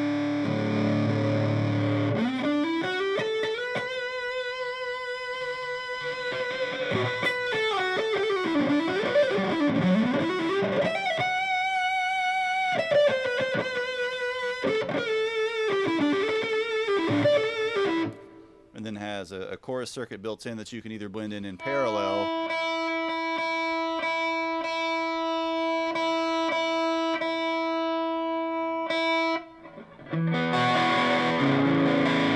so you can basically blend in like a clean chorus sound, and then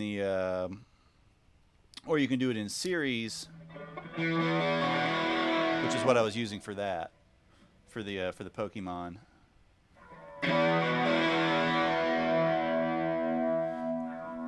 You know, this chorus circuit would have been available in like the PC-10, a couple like of the standalone. They made standalone chorus pedals with varying degrees of complexity. There's like a 3-knob one, and there's like a 5 or 6-knob one, where you can adjust almost everything about it and get much more extreme kind of sounds. This one essentially is like the 3-knob version of the 10 series chorus, but 2 of the controls are on trim pots underneath the foot switch, so they're kind of irritating to adjust. But it does give you the chorus and the distortion in the same box. The other version, the Session Man 2, I believe had a delay and distortion in the same box. Might have been a flanger, but I think it was a delay. But it's really nice. I mean, it's great it's basically instant 80s in a box.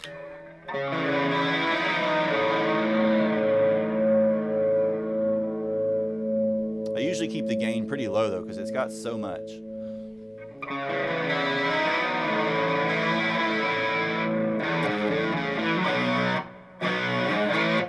You know.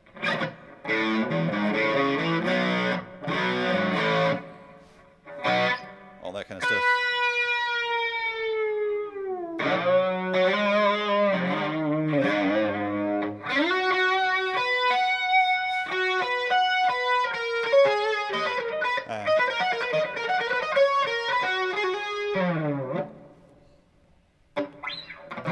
All right, what should we do next? The Pokemans was pretty straightforward. Let's see, we got a couple other requests from Grim for like J-Rocky stuff. One of them was kind of like mathy, which was neat. But might be tough to just figure out straight up. Oh yeah, there was one that was like super chuggy. The band made.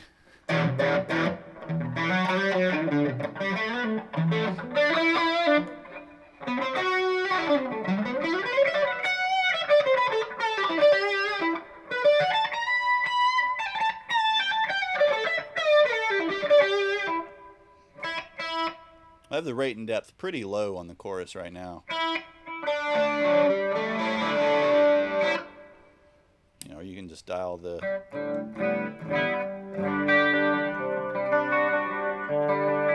distortion side out entirely, and you know, get your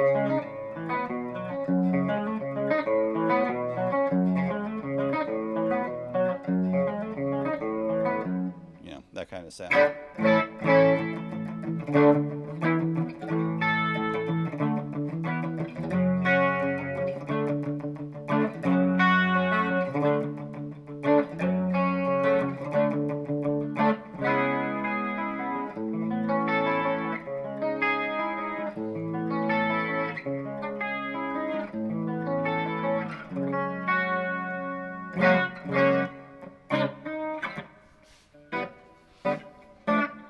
Yeah, pretty much.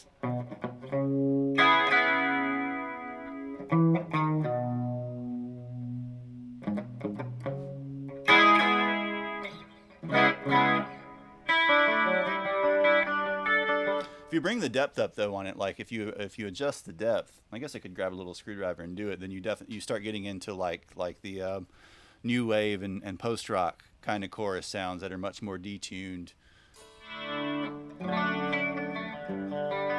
But no, the Police do rule. But yeah, Sting solo Sting stuff is for the most part really obnoxious. Yeah, the Tricot one is very math, very kind of like math poppy. It's sort of interesting. Let's see. What else we got? So we got that one. We got the Bandmaid, which is kind of like chuggy. Sounded like it was in drop D or drop D flat, something like that. Then Stereo Pony. Let's see what Stereo Pony is.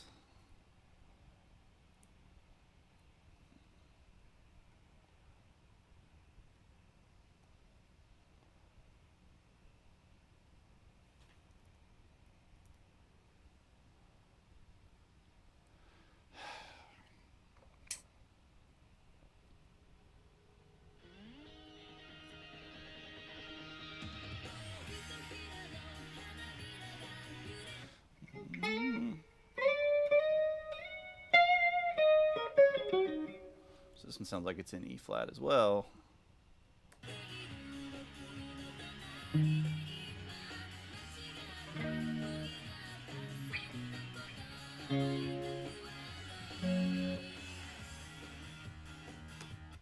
All right, so this one's in E flat. I'm going to change to a non-Floyd guitar so we can do, because we had one of the other ones was in E flat too. That Boris tune was in E flat.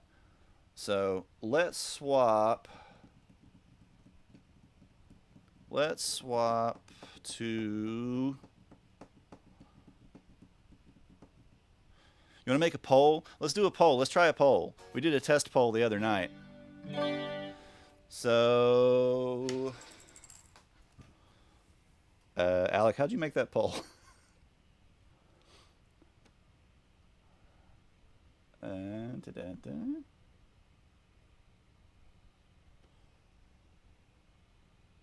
It's in something. Channel actions? Maybe? Creator view?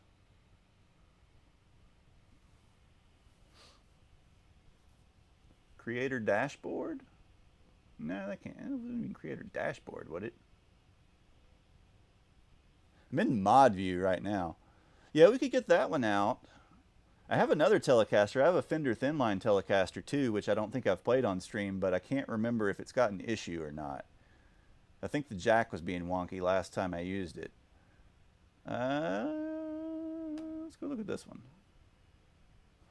See what we can do with this. Hold on, I want to figure out how to do this poll thing. You guys are gonna have to suffer through it.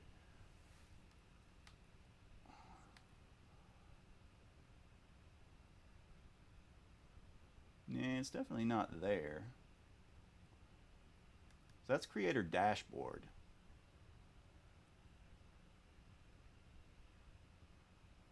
Users in chat. Well, so I see creator dashboard, but if I open creator dashboard, you know, it takes me to an entirely different page. It takes me to like the moderation page. Let's see. Auto mod rule sets, block terms and phrases, permitted terms, hyperlinks, non-mod chat.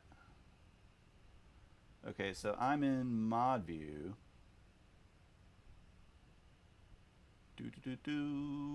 It's not in mod view. Stream info, minimize the dock, auto mod queue. That's, you know, who cares about that? Chat, pop out, polish chat, non-mod settings, deleted messages. So how do I get into creator view then? Settings, full screen, channel actions. Hold on. How to make a poll on Twitch. This will be fun. if it works.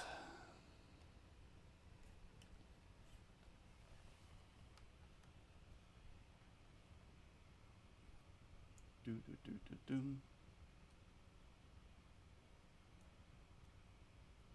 Creating polls.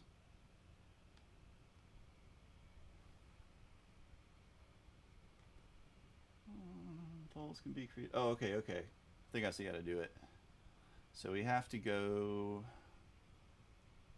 into the dashboard, but then we have to go to the stream manager, I believe.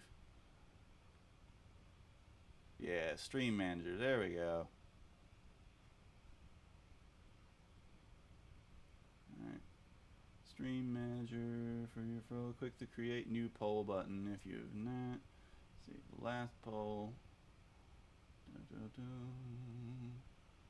Let's see, edit stream info, 60-second ad break, raid channel, Streamlabs schedule, manage your poll. Okay. So let's do that. Okay, got that. Manage poll. Hang in there.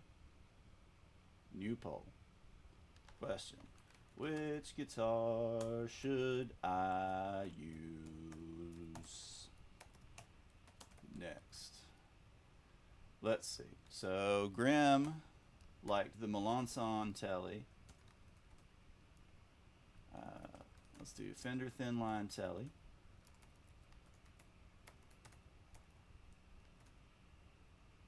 Let's do, it's actually a thin line special. Let's do the Gibson Les Paul Elegant.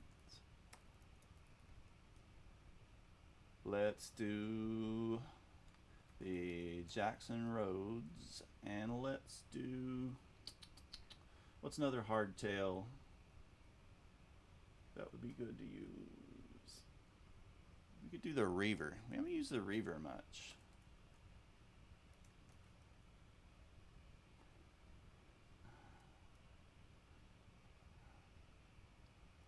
Now the Schecters are both locking.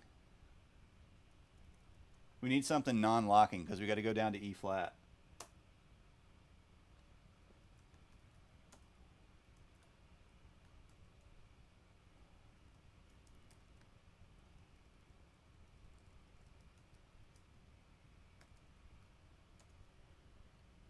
If you're talking about the pink one, yeah, the pink one has a shallower trim lock, and I actually found the locking nut, which is crazy rare on eBay like last year.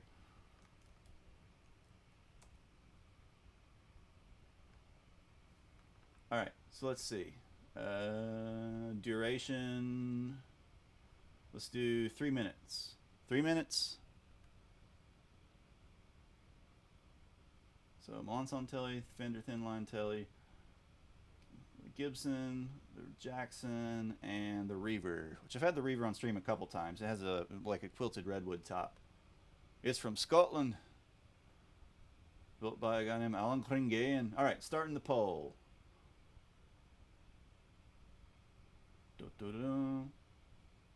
Poll started.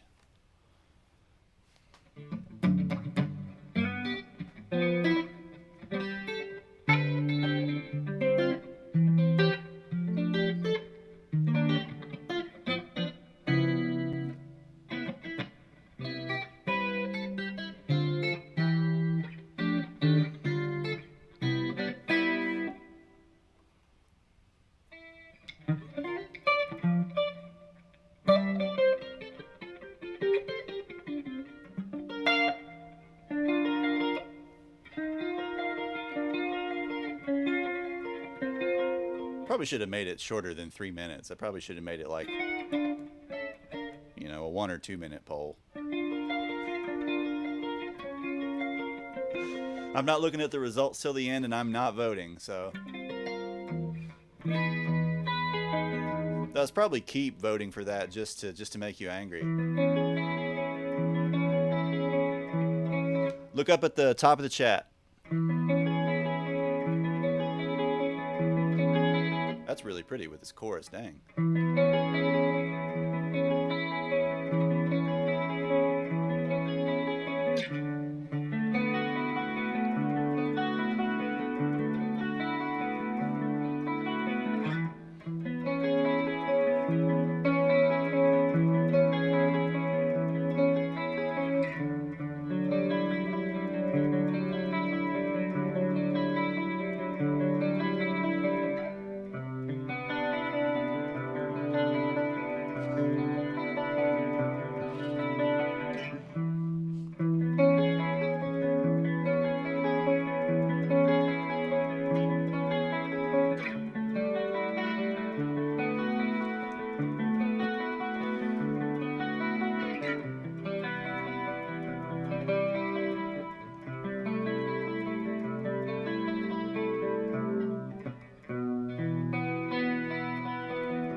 Clock's ticking down. Probably everybody that's voted is going to vote by now, but might as well let it finish.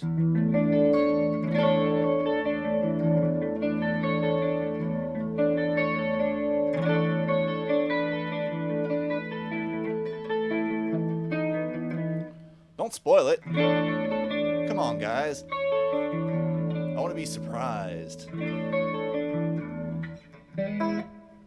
All right, there it is. It popped up. The Milan song. Wow. Okay. All right, give me a sec. But everything else got one except nobody knows what the Reaver. No, so wait, somebody did vote for the Reaver.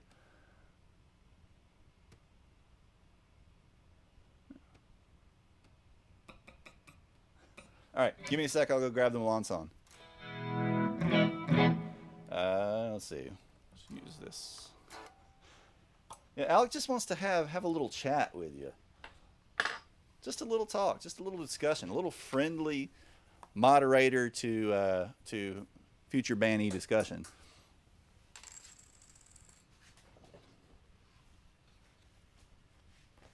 All right.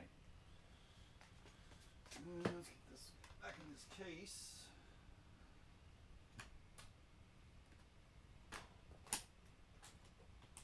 The Suntech would have been a cool option too. I think I fixed the jack on the Suntech. We could have put it in the pole as well.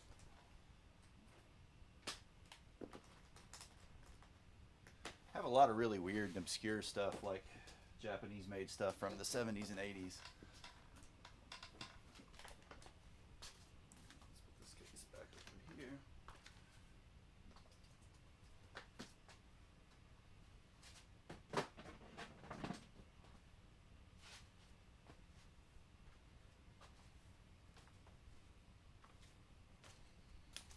Lonson is over this way.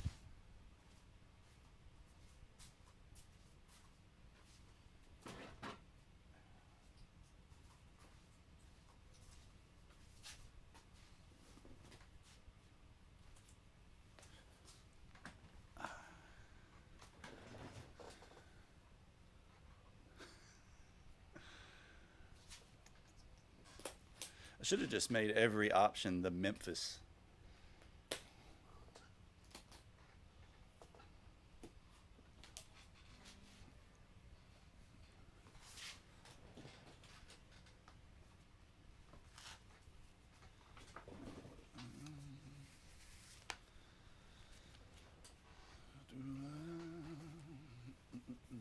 So this is the Telecaster, or T-style. It's actually not really a very traditional Tele at all. In terms of its construction, it's very heavily chambered and it's contoured neck heel and forearm contour and belly contour and all kinds of stuff, you know, on top of the flame maple top and all that business. Bring our volume up. It's not quite as hot as the last guitar was.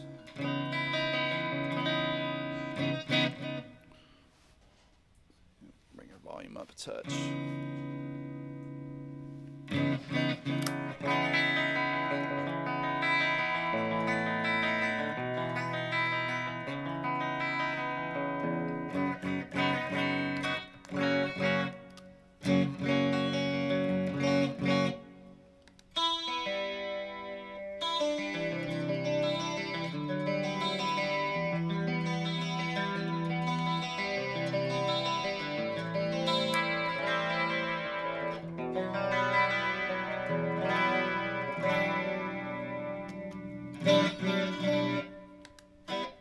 It's got a really complex sound.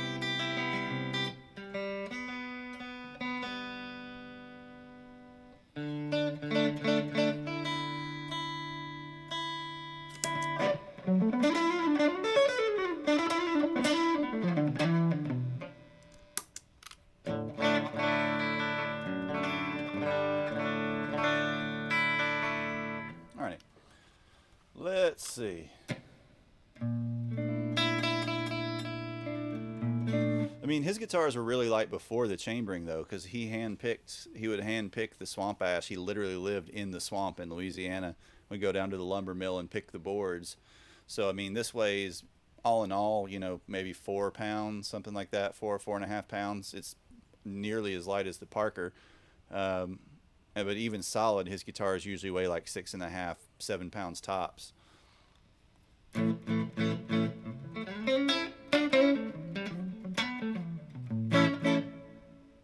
Alrighty. Let's see.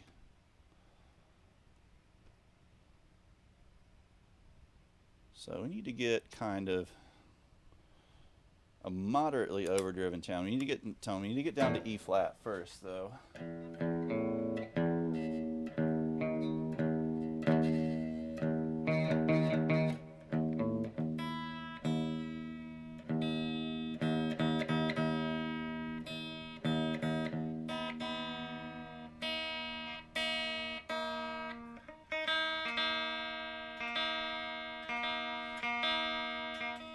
Drop bears, mate.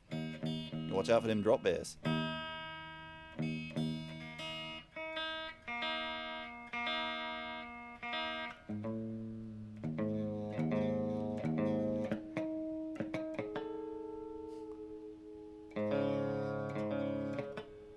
My apologies to any Australians watching.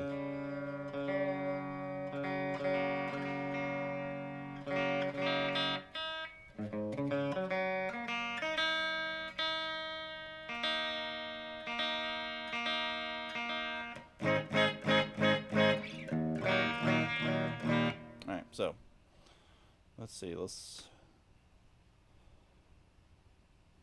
listen to this.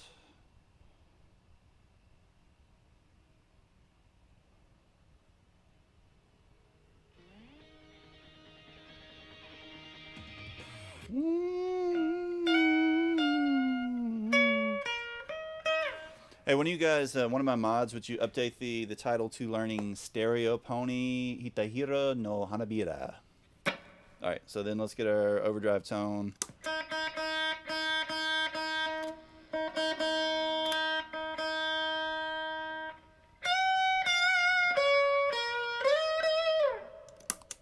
compare that with this one.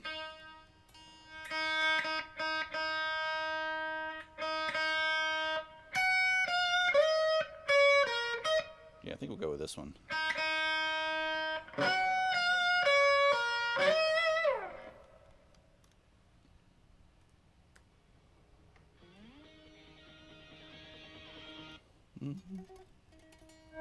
So,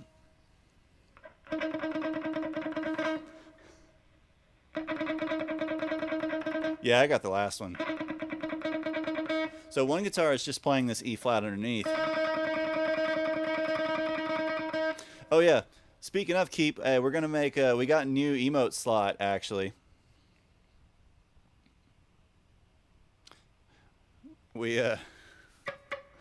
got a new emote slot, so we're gonna do the Parker Fly body because I think that'll be pretty unique. Oh, okay, Alabama. I was like, did I do something weird on stream or weirder than normal on stream?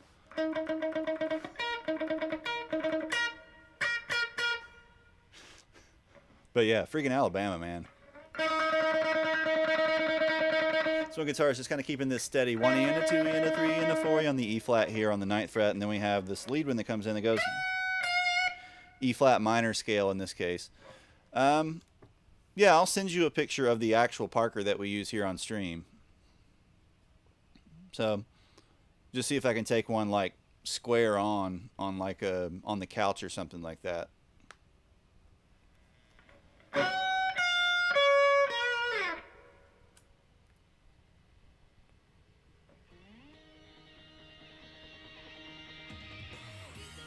So this is pretty simple. 15, 14, then 15 on the B string, 12 on the B string, slide up into it though, then 12 on the E string.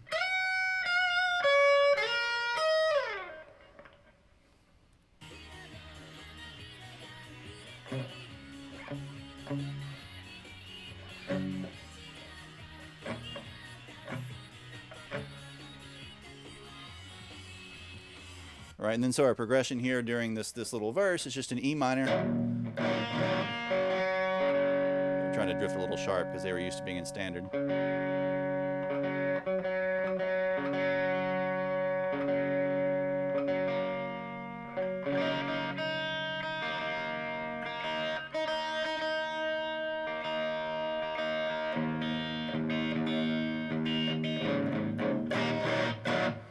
So you have E minor, C, D, G.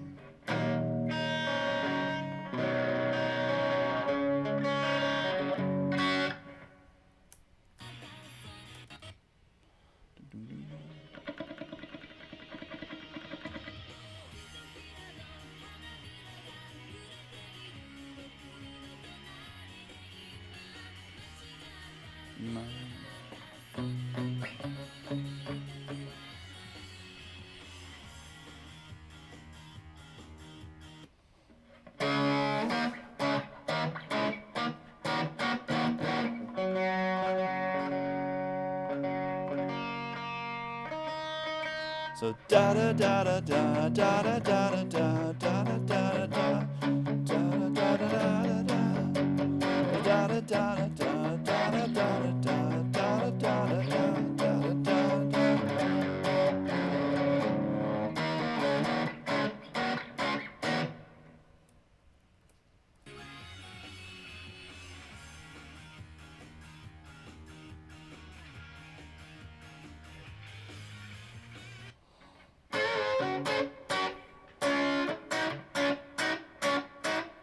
Alright, so then we get this little lead line that imagine you have like a D bar chord. We're going back and forth between that and an E minor bar chord up at the 7th fret on the A string. But all we're really playing are like the D, B, and G of that.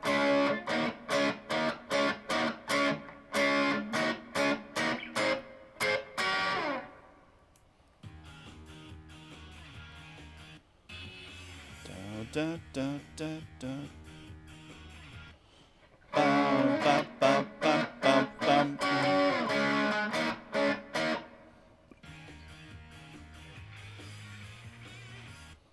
So then the second time.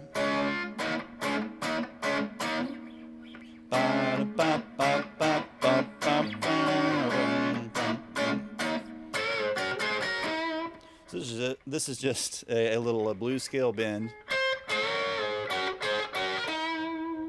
where we're doing a double stop on the B and G strings up at the 14th fret, bending them up together, then like barring the 12 across both of those strings. Let's listen to the exact timing of it.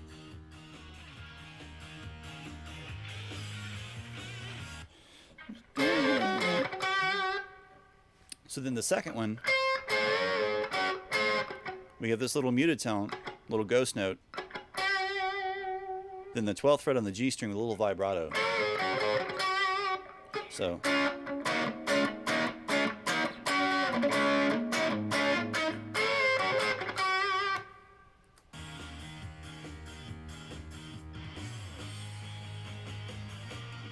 Then some octaves.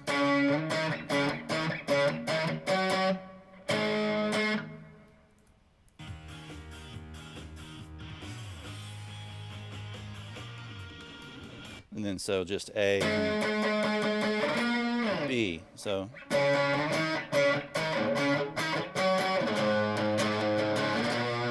play the lower octave or the upper octave.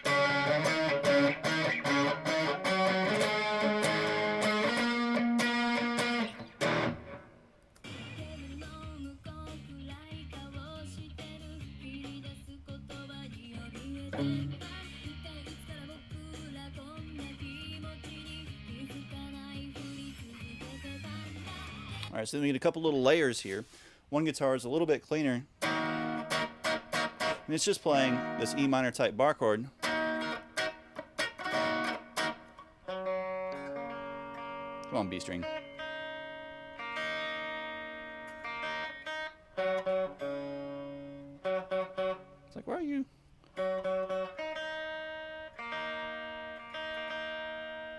Why are you retuning me? Playing just kind of a little muted pattern.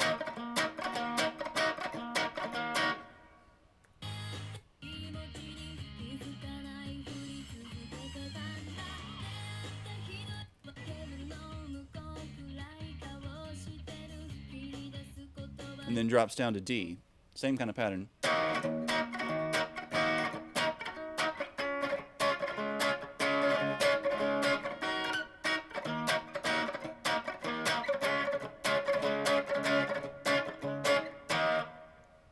Then the next guitar comes in, just playing like an E and D power chord.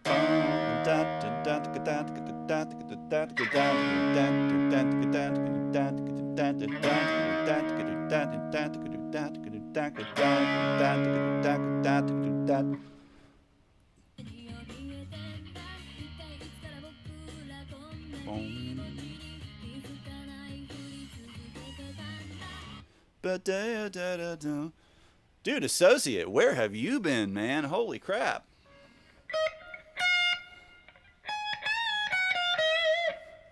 I haven't seen you in here in a while, bro. All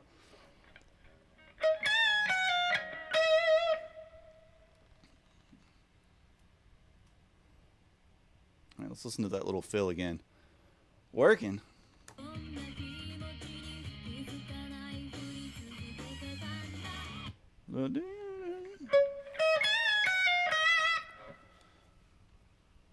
You were working at a music store, right? You guys been open?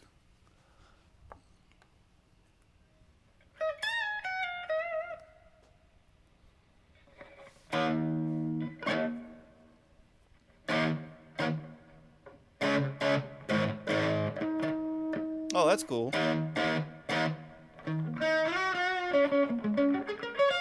Yeah, I thought you had been teaching drum lessons or something at a store, or mentioned something about that. It's been a while though, man.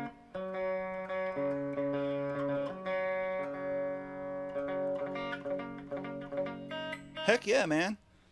Been keeping an eye out. So anybody who's watching, Associate's going to just stream drum stuff. So go check him out and give him a follow. He was one of the first people, I think. He was here in like one of my first followers. The very first stream, I believe.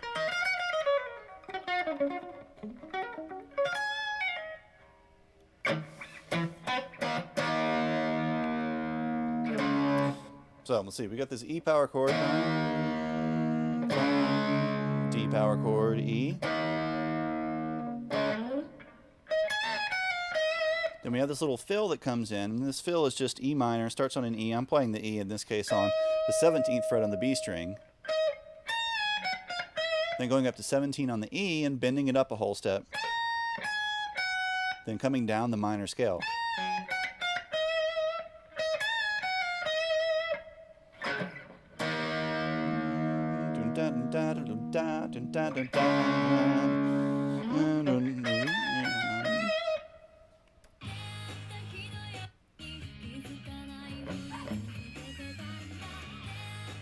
Then we land on an A. Boom.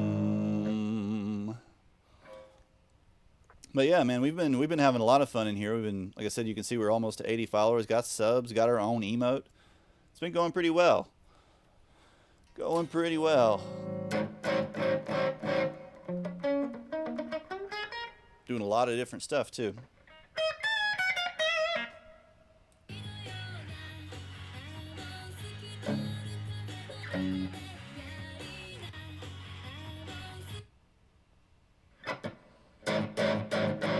Yeah, thanks. I'm glad to have you back in here. A, G, A, G.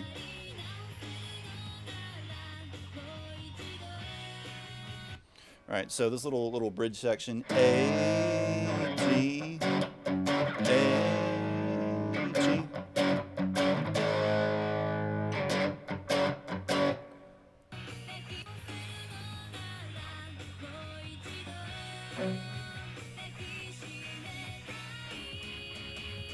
Then up to C, then D.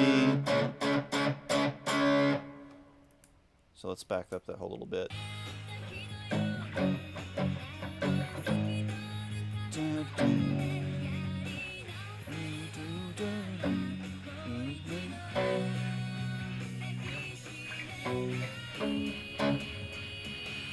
Bump, bump, bump, bump, bump, bump, bump. So these hits on D. Bump, bump, bump, bump, bump, bump, bump. So da da da da da da da da da da da da.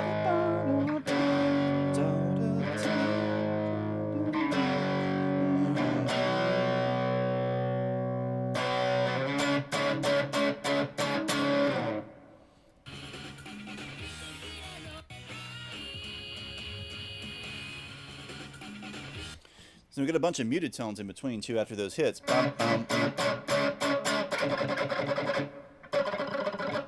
Not quite that fast. And then we get back to that progression that we had at the beginning. E minor, C, D, G.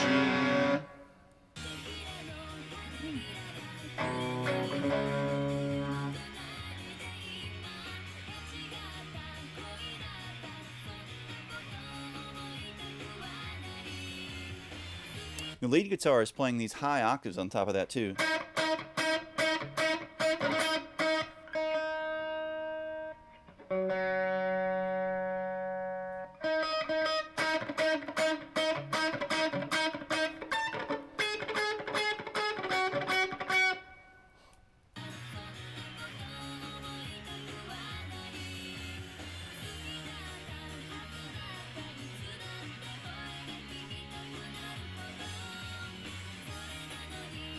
Looks like they're staying fairly static on top of the E minor. Up and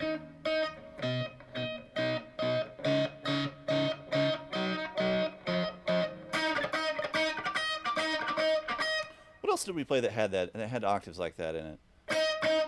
It's like one of the game themes.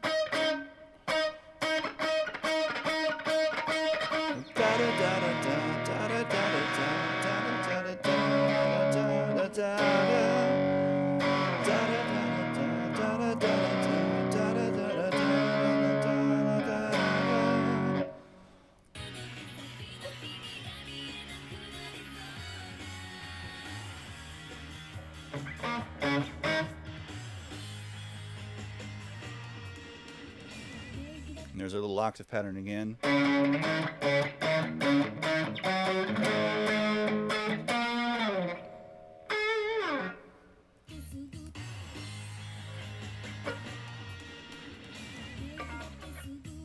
Then it grabs a B right at the end. So.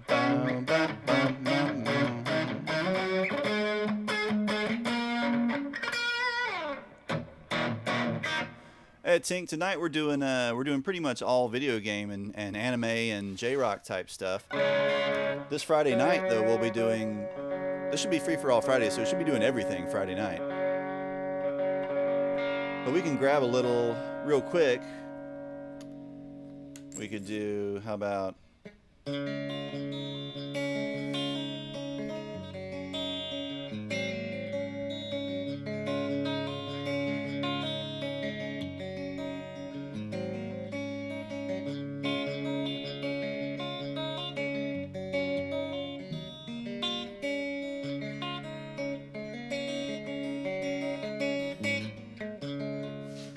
Yeah, we can't. You can't linger on him too long, because the lawyer robots will come get you. But we can certainly do. We can do arrangements. I think for the most part, because of the kind of the way we do things on here, we're not like playing along with Rocksmith. We're not doing that kind of business.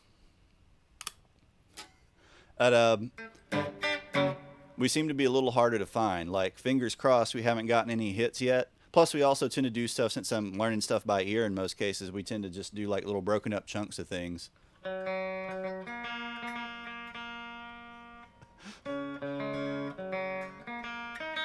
Well, so Rick Beato got his video taken down for playing King Crimson, and Robert Fripp is and has always been super hardcore about keeping his stuff off the internet. And well, not off the internet, because they have their own channel and they post their own stuff, but like keeping it off of other people's content.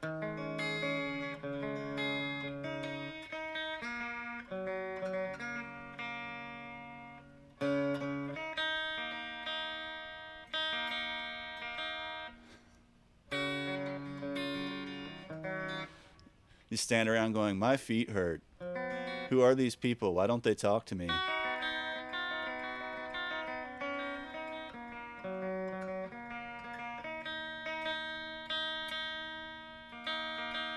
Yeah, Fripp is hardcore. Was it the chord at the beginning of A Hard Day's Night?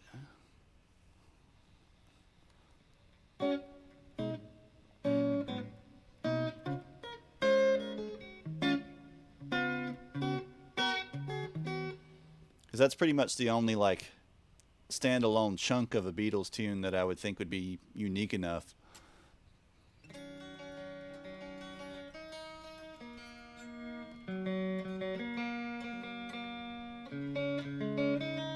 But as I said, fortunately, we're doing since we're doing in little snippets, and we're not doing it directly on the stream itself. Like the audio is kind of in the background. Probably be okay for a while.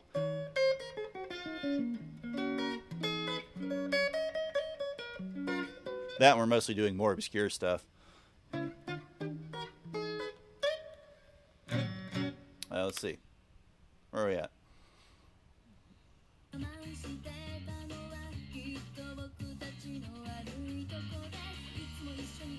So we're back to the little E to E minor to D section.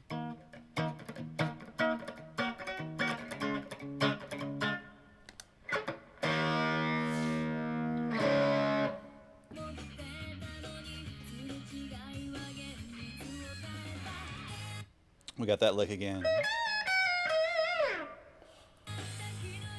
A, G, A, G, A, G, C, D, D.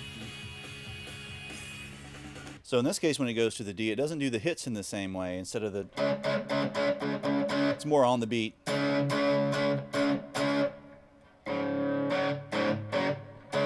So da da da da da da da da da da da da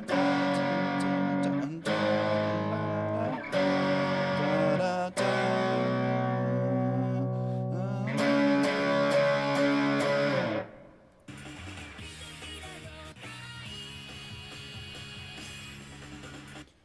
Bum bum bum bum bum.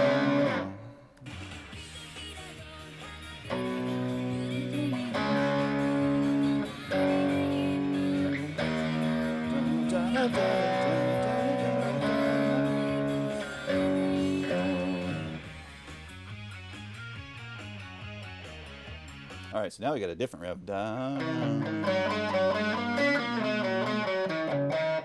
It's like a minor pentatonic riff.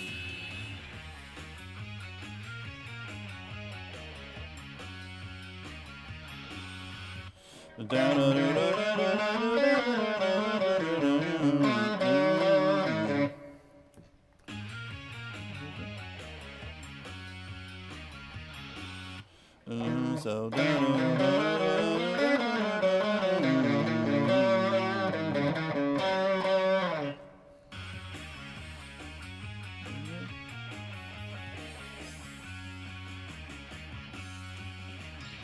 all right, so it's the same rip twice, same little pentatonic rip twice.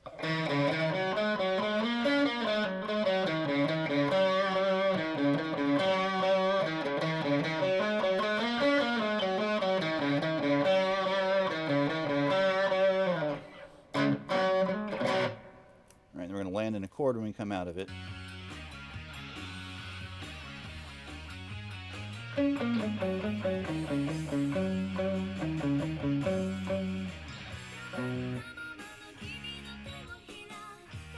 So then we're down into the C, D, E minor.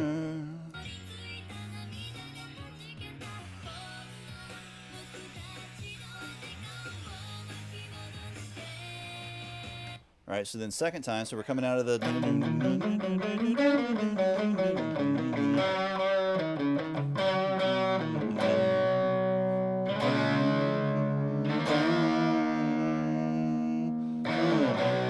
Then we're going to go down to A, up to B.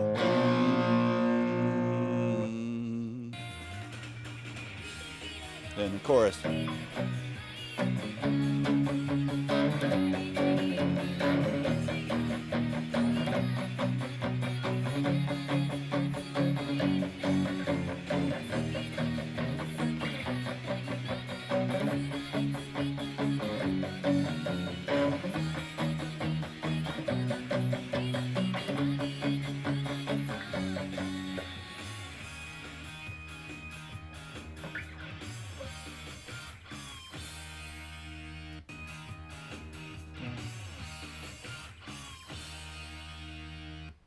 All right, so we need a little octave riff again.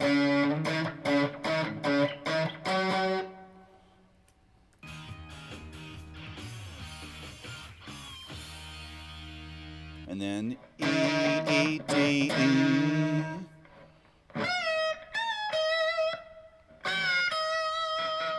Little pinch harmonic.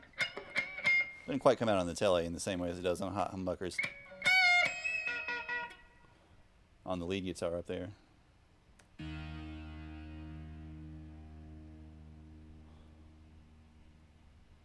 Yeah. That's pretty straightforward too. That's kind of a poppy sort of chord change.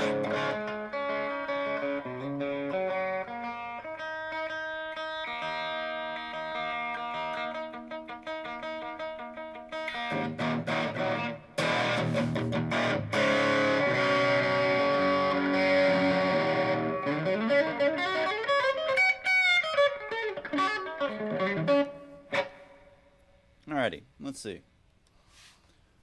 Where shall we go next?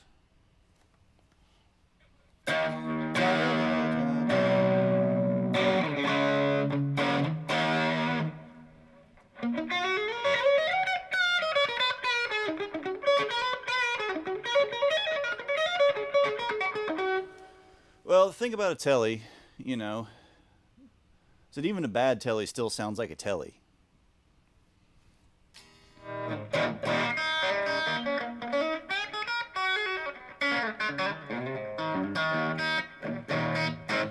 You know, they just kind of work. As long as you put it together right and you put, you know, decent pickups and stuff in it, it'll probably sound pretty solid.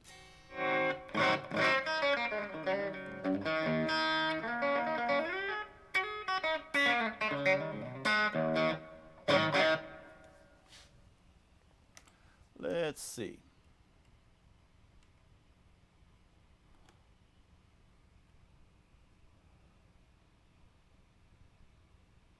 Did the kit come with like just a stock set of pickups or something?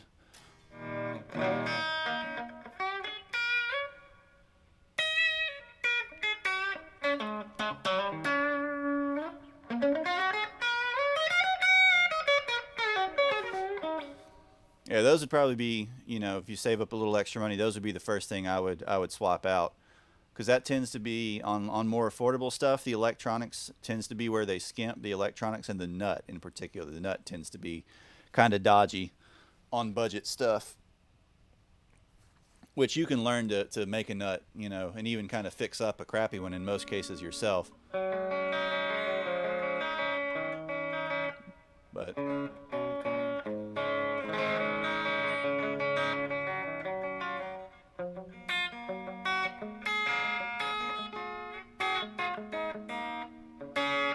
you know, good pickups won't save, they won't rescue a guitar that's completely junky, but they'll help. You know, they'll do more than a lot of things.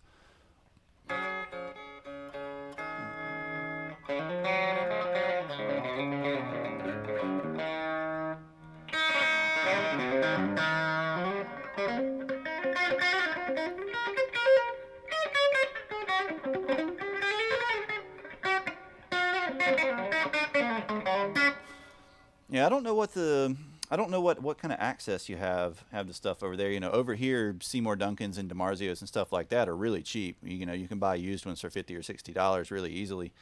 Over there, though, I know that kind of stuff gets a lot harder to come by.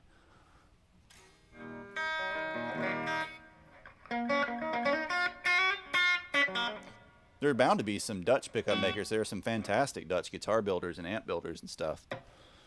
Some absolutely amazing ones, but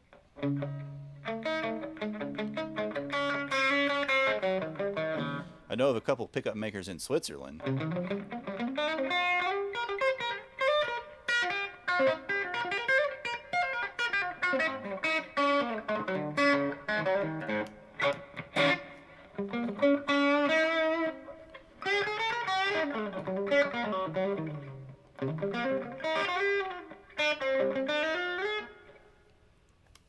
Yeah.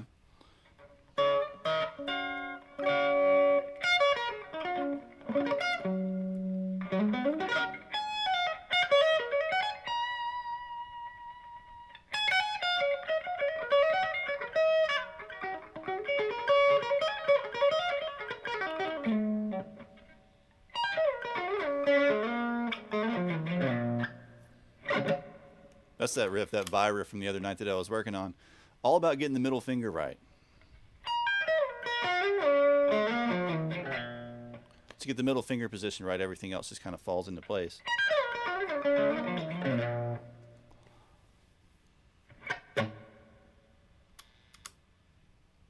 Yeah, that's the fun thing. Like the really fun thing about Strats is you can do so much stuff to them. Like you just swap different pick guards in and out, and as long as you've got the right kind of routing underneath, that you can do all kinds of crazy things. You know, I've got Strats with a million shades of Strat pickups, hum single hum Strats, Strats with a Strat with P90s in it, which soon, once I find the right pick guard, is going to have Filtertrons like Gretsch style pickups in it. Strats with a single humbucker, Strats with a single hum. Can't remember, do I have one that's just hum right now? Maybe. Got loads and loads and loads of Strats around here. Got the Strat Ultra with the lace sensors, and they're just so easy to mod.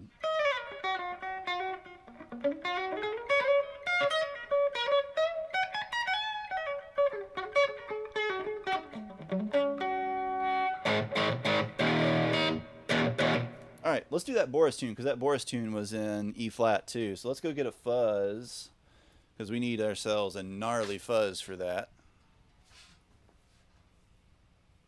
What would be the best one to use? Maybe the Buzz?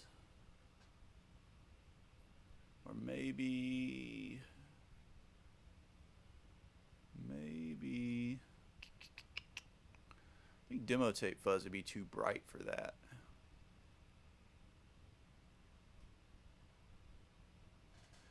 Use the Screamer fuzz. That might be cool.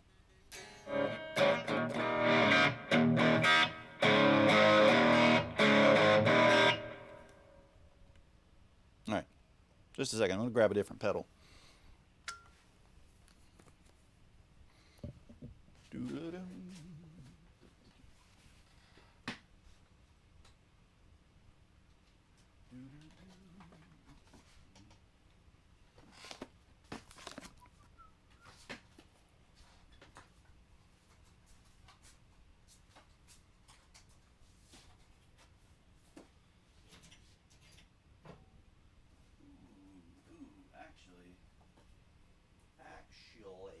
Actually, guys.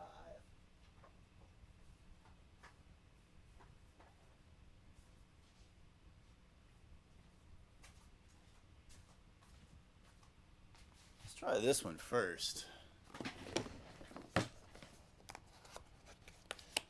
This pedal is temperamental. It's very particular about what you use it with, because it has a weird input buffer. But I think it'll probably be closer to the sound, or we can probably get closer to the sound they're using with it if it'll cooperate. So got that down. And this pedal, by the way, is a Zoom Ultra Fuzz from their analog series, a series of 4 pedals they made in the early 2000s that are amazing and really not like anything else Zoom ever made.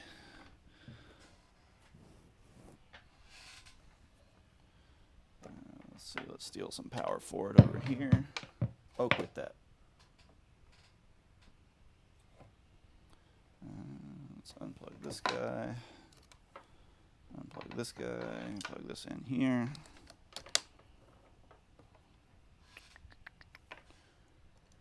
Plug you in. There we go. Get these guys out of the way.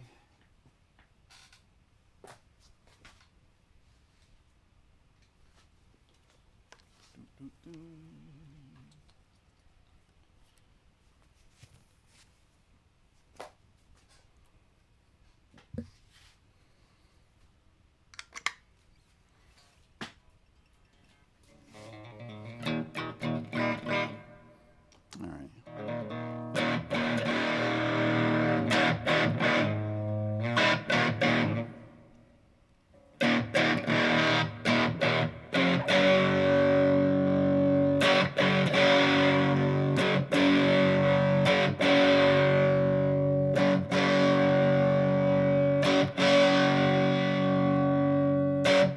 This has something of a Big Muff style, like a really, really, really heavily modded Big Muff kind of vibe.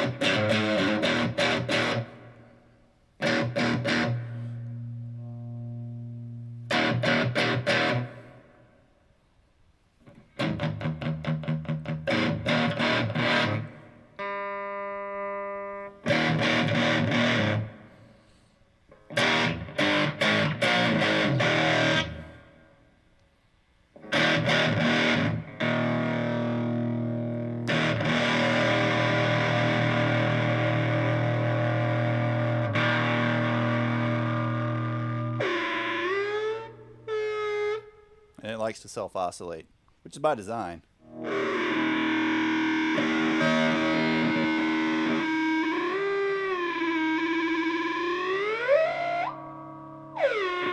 But you can actually control with your guitar controls.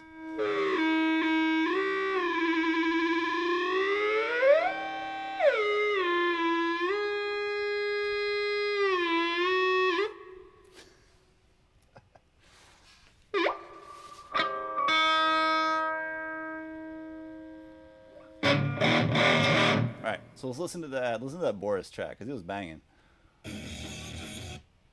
Alright, we need to probably bring the gate up a little.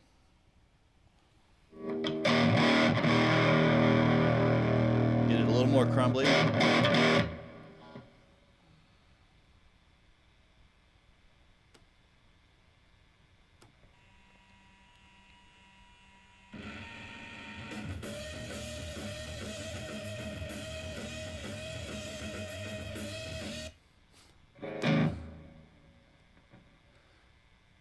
All right, let's see.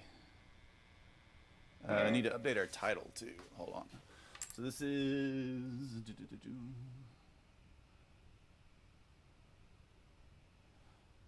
Oh, not single-handedly, man, because, I mean, you got Idols. You got Fiddler. Oh, dang, dude, somebody already... Keep, I guess, already updated it. On the ball, bro.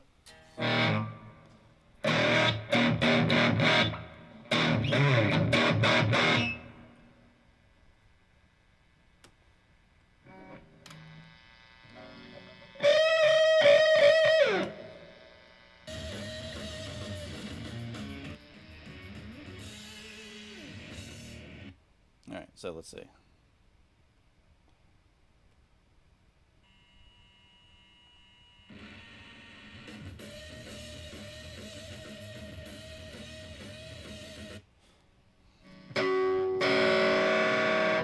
She's coming with this big fuzzed out harmonic. Then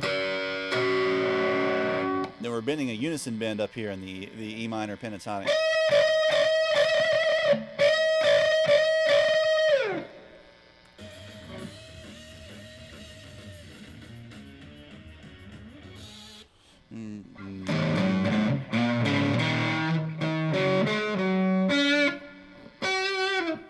See how high we're going.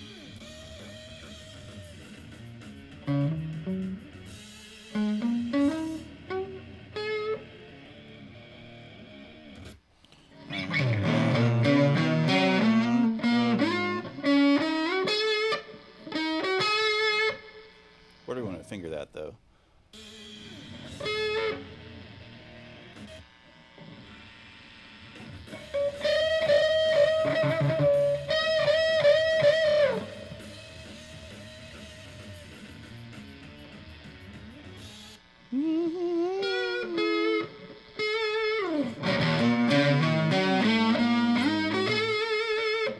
So again, just like pentatonics.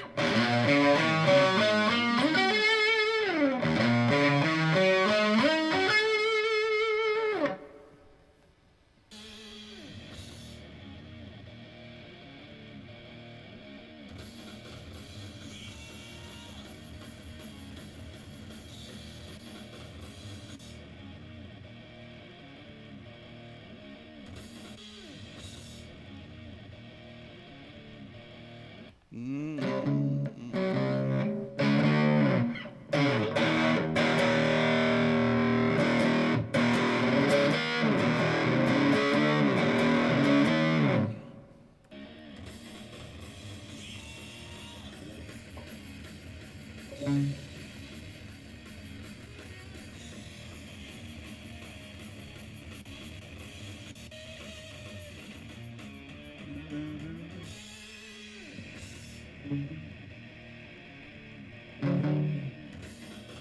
get that little third in there too. That's cool.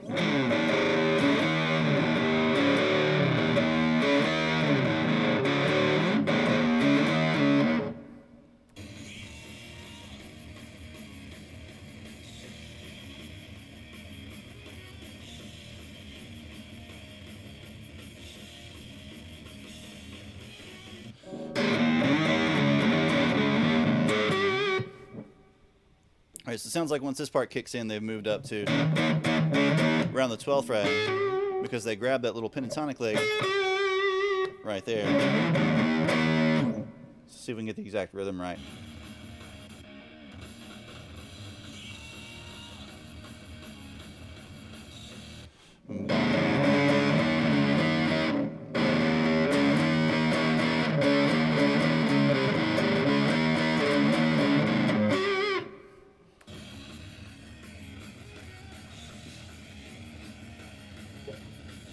Ba da da da da da da da da da da da da.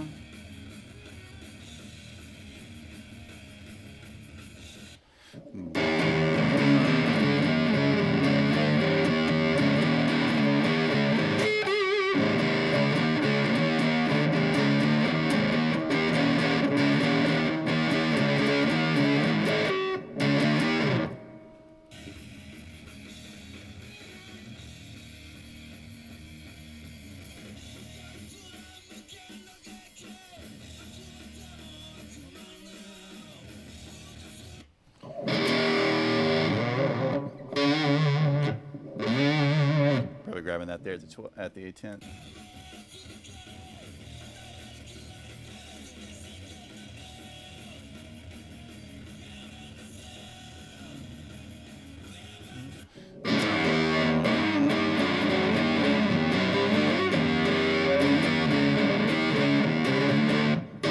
So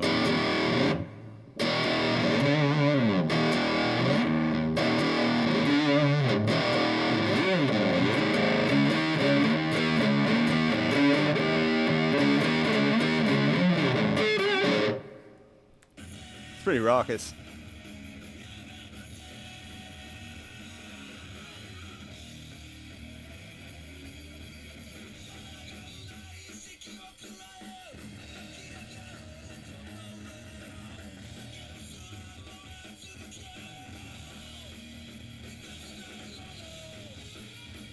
So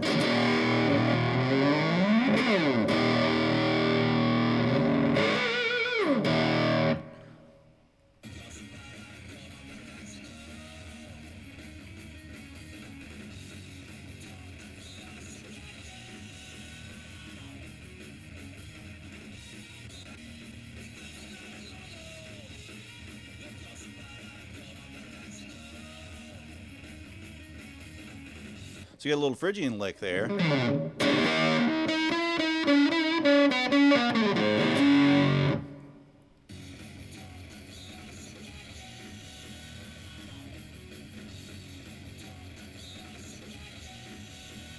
up to a G.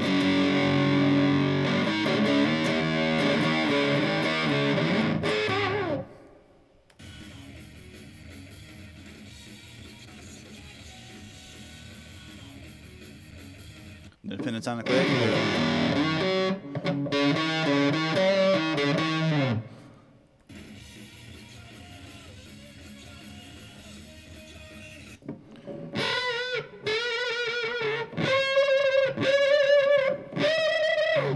And these little unison bends coming up from B. So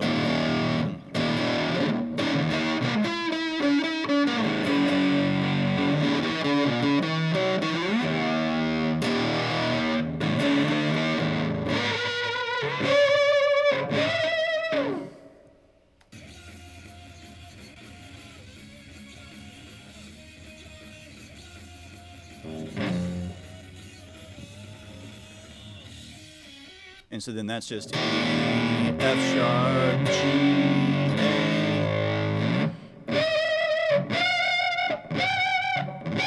A.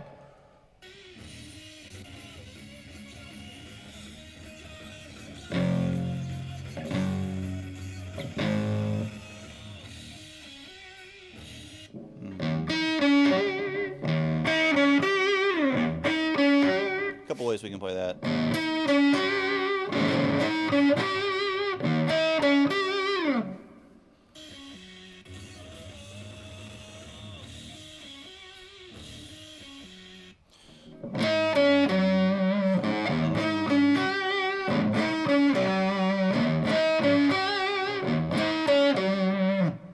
It's very Hendrix kind of lick.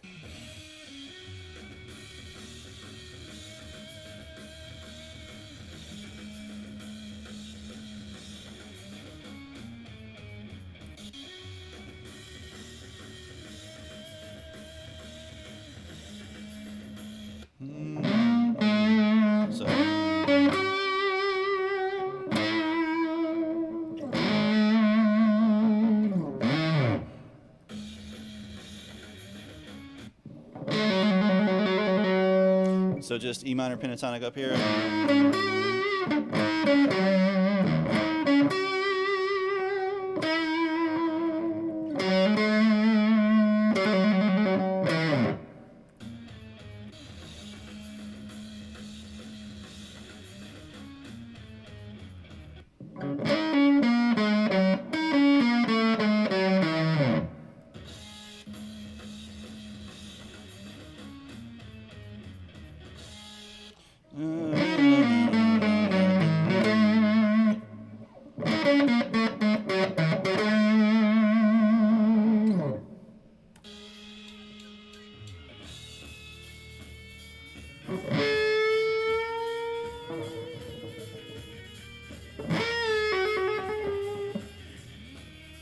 So neat little thing there, we're bending up that 4.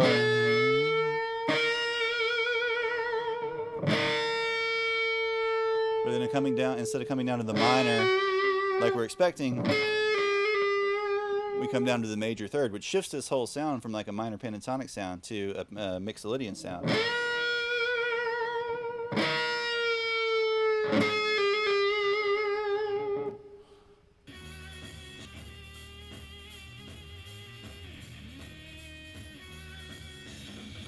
Then back to minor pentatonic sound.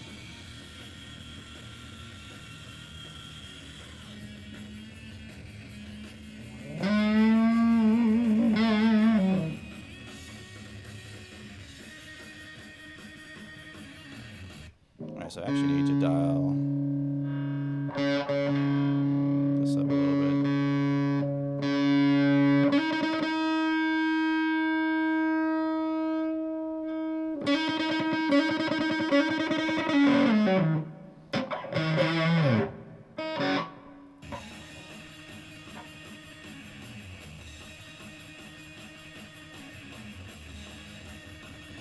So volume.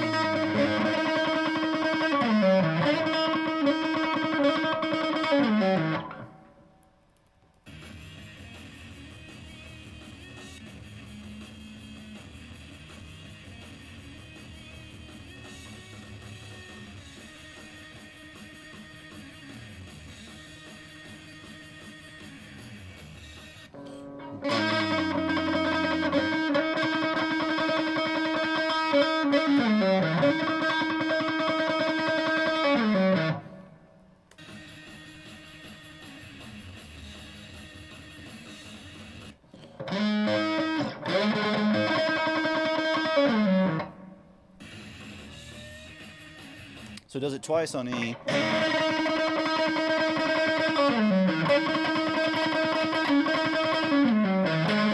Then it grabs this A, then right back into it.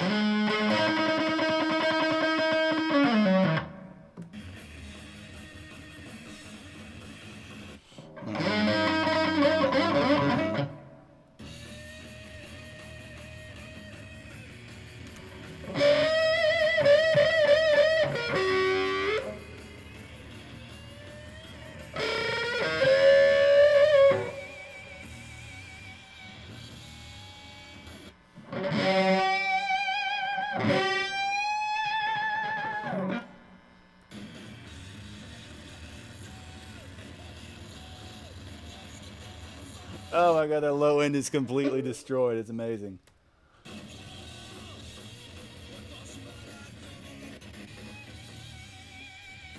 That's coming in.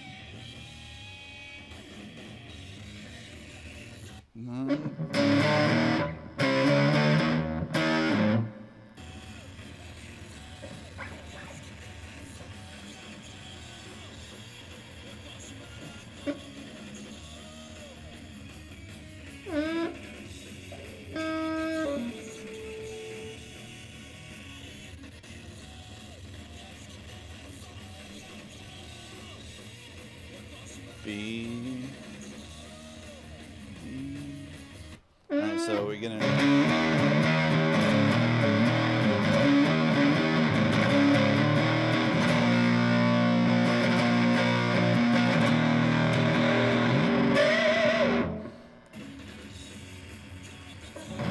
G.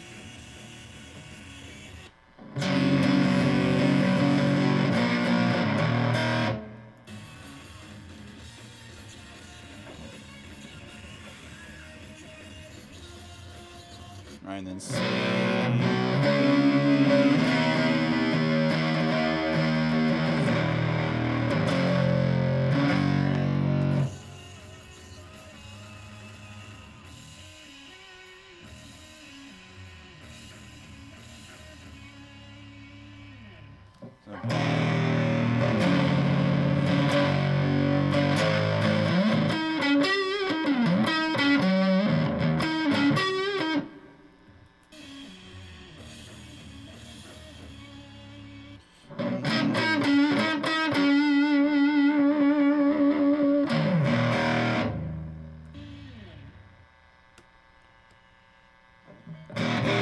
That's pretty sick. That reminds me a lot of a band called McCluskey too. We were really cool.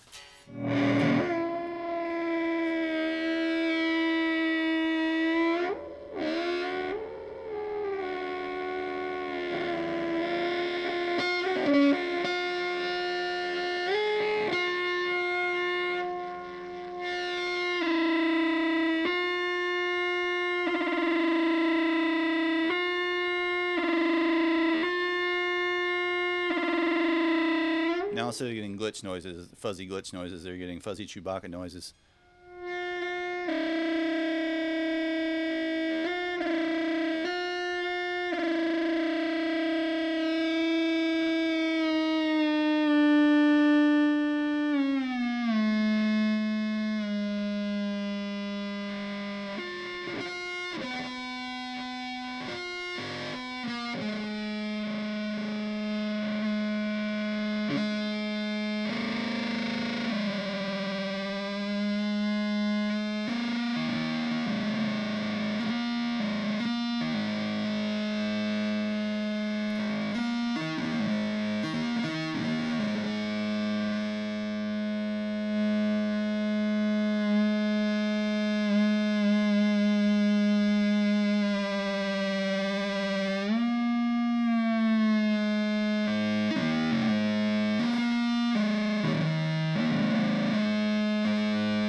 Yeah, I think they're technically. I think McCluskey's technically gone. I think the guys from that band are now. Are they in the Future of the Left now? Maybe they're in. There's some other band or some other project.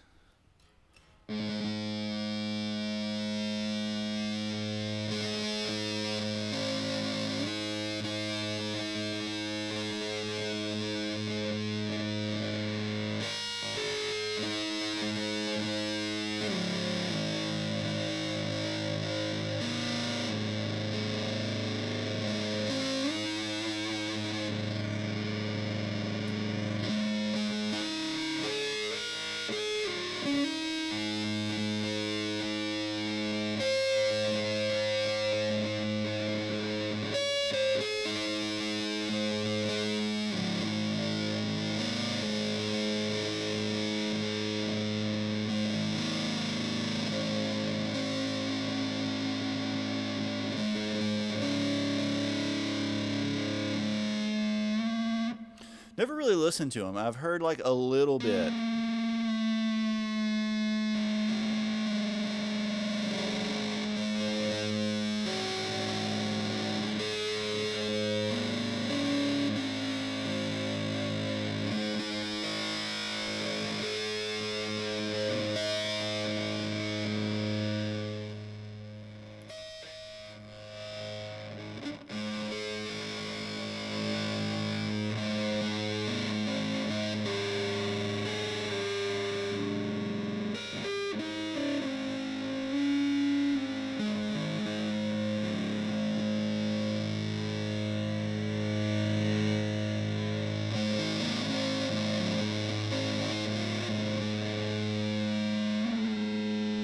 We just finished up that Boris tune. It was pretty cool. It's pretty sick. So at the moment, I'm just kind of noodling with the oscillating fuzz.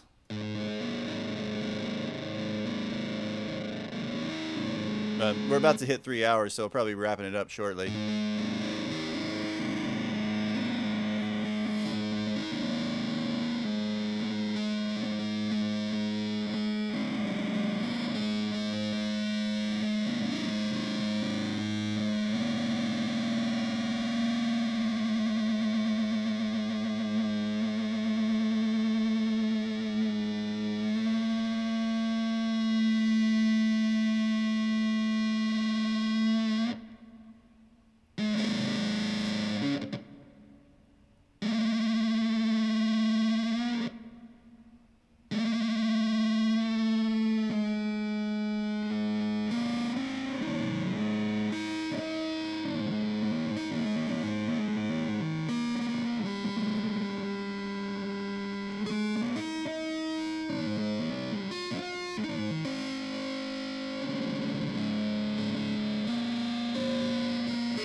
Man, we might have to get this one out for the for next Wednesday.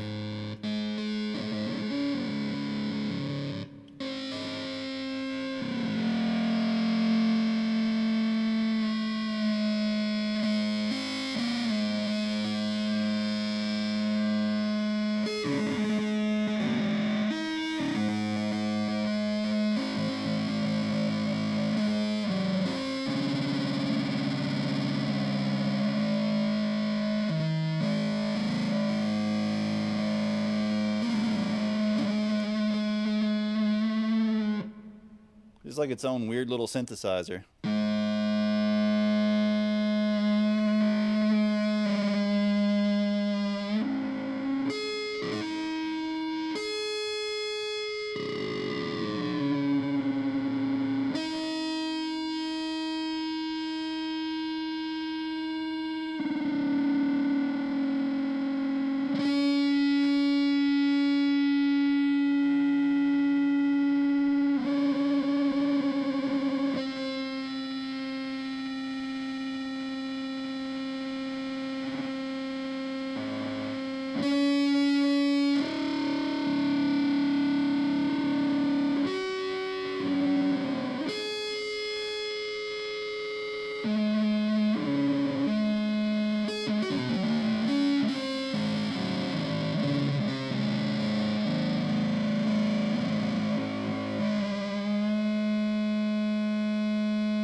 Good Lord. What a weird pedal.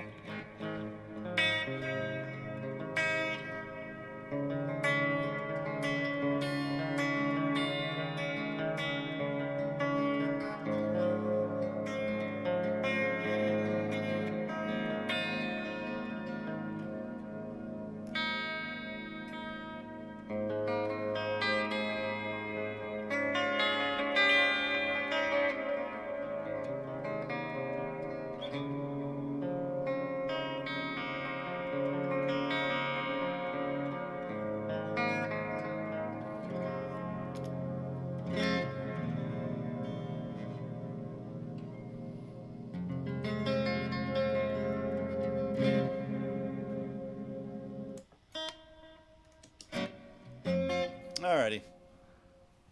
We broke 3 hours. We had fun. Made some racket. At all kinds of racket. Rackety songs. General racket.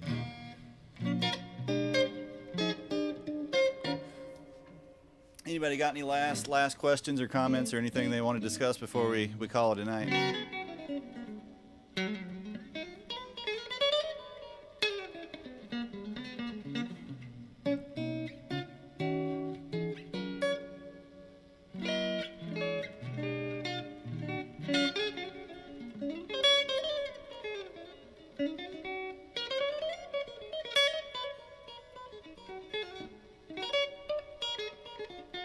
Yeah, thanks everybody for stopping by. Yeah, this Friday is Free for All Friday. So, you know, anything goes, whatever you can cook up. And we'll be up for anything. I think I'm going to start incorporating. I might rotate Fridays more regularly. I don't know. Maybe do like 2 Free for All Fridays and then 1 Friday night jazz and 1 Friday night funk. Or maybe do, I don't know. I don't know if 4 different Fridays is too much. I'd like to do a night where we play acoustic some too, because we hardly ever play acoustic on here. At like Friday night folk, Friday night finger style. I don't know. Free for All Friday seems to be pretty popular though.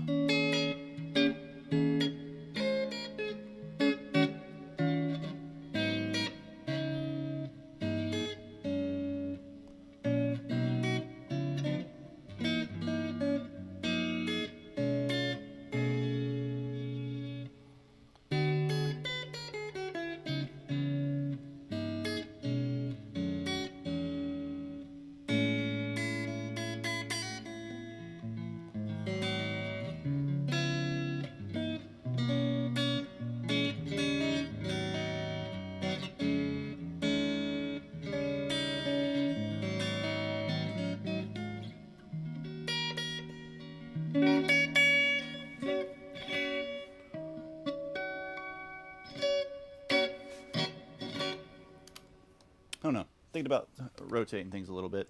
But anyways, you don't have to dream about it. You just got to practice. Practice, practice, practice, practice, and practice some more. Let's see. Rusty's not streaming tonight. Rusty's streaming tomorrow night, so we can't, or I guess later tonight, technically, for me. So I guess we can't raid him tonight. We can just wrap it up, I guess. Because I don't think... Let me see if Justin's on. I don't think anybody's on. Nah. Nobody I want to raid is on unless we pick somebody random, but we'll just call it an evening. But thanks again, everybody. Thanks, everybody, for hanging out. Thanks for requesting stuff. Make sure, if you're not in the Discord, you're in the Discord, because the Discord's where you can leave me requests for the different themes and ask questions. Make sure if you're watching and you haven't hit the follow button that you follow, because that helps me out. That helps you know when we get on, too. Check out the socials down there in the description. Instagram in particular is where I have the most stuff right now. Post pictures of guitars, basically. So if you like guitars, you can keep up your guitar lust there. Again, thanks for hanging. Be back Friday at about 9 p.m. for Free for All Friday, where any requests, music-related requests, let's say, go. And I'll see y'all next time.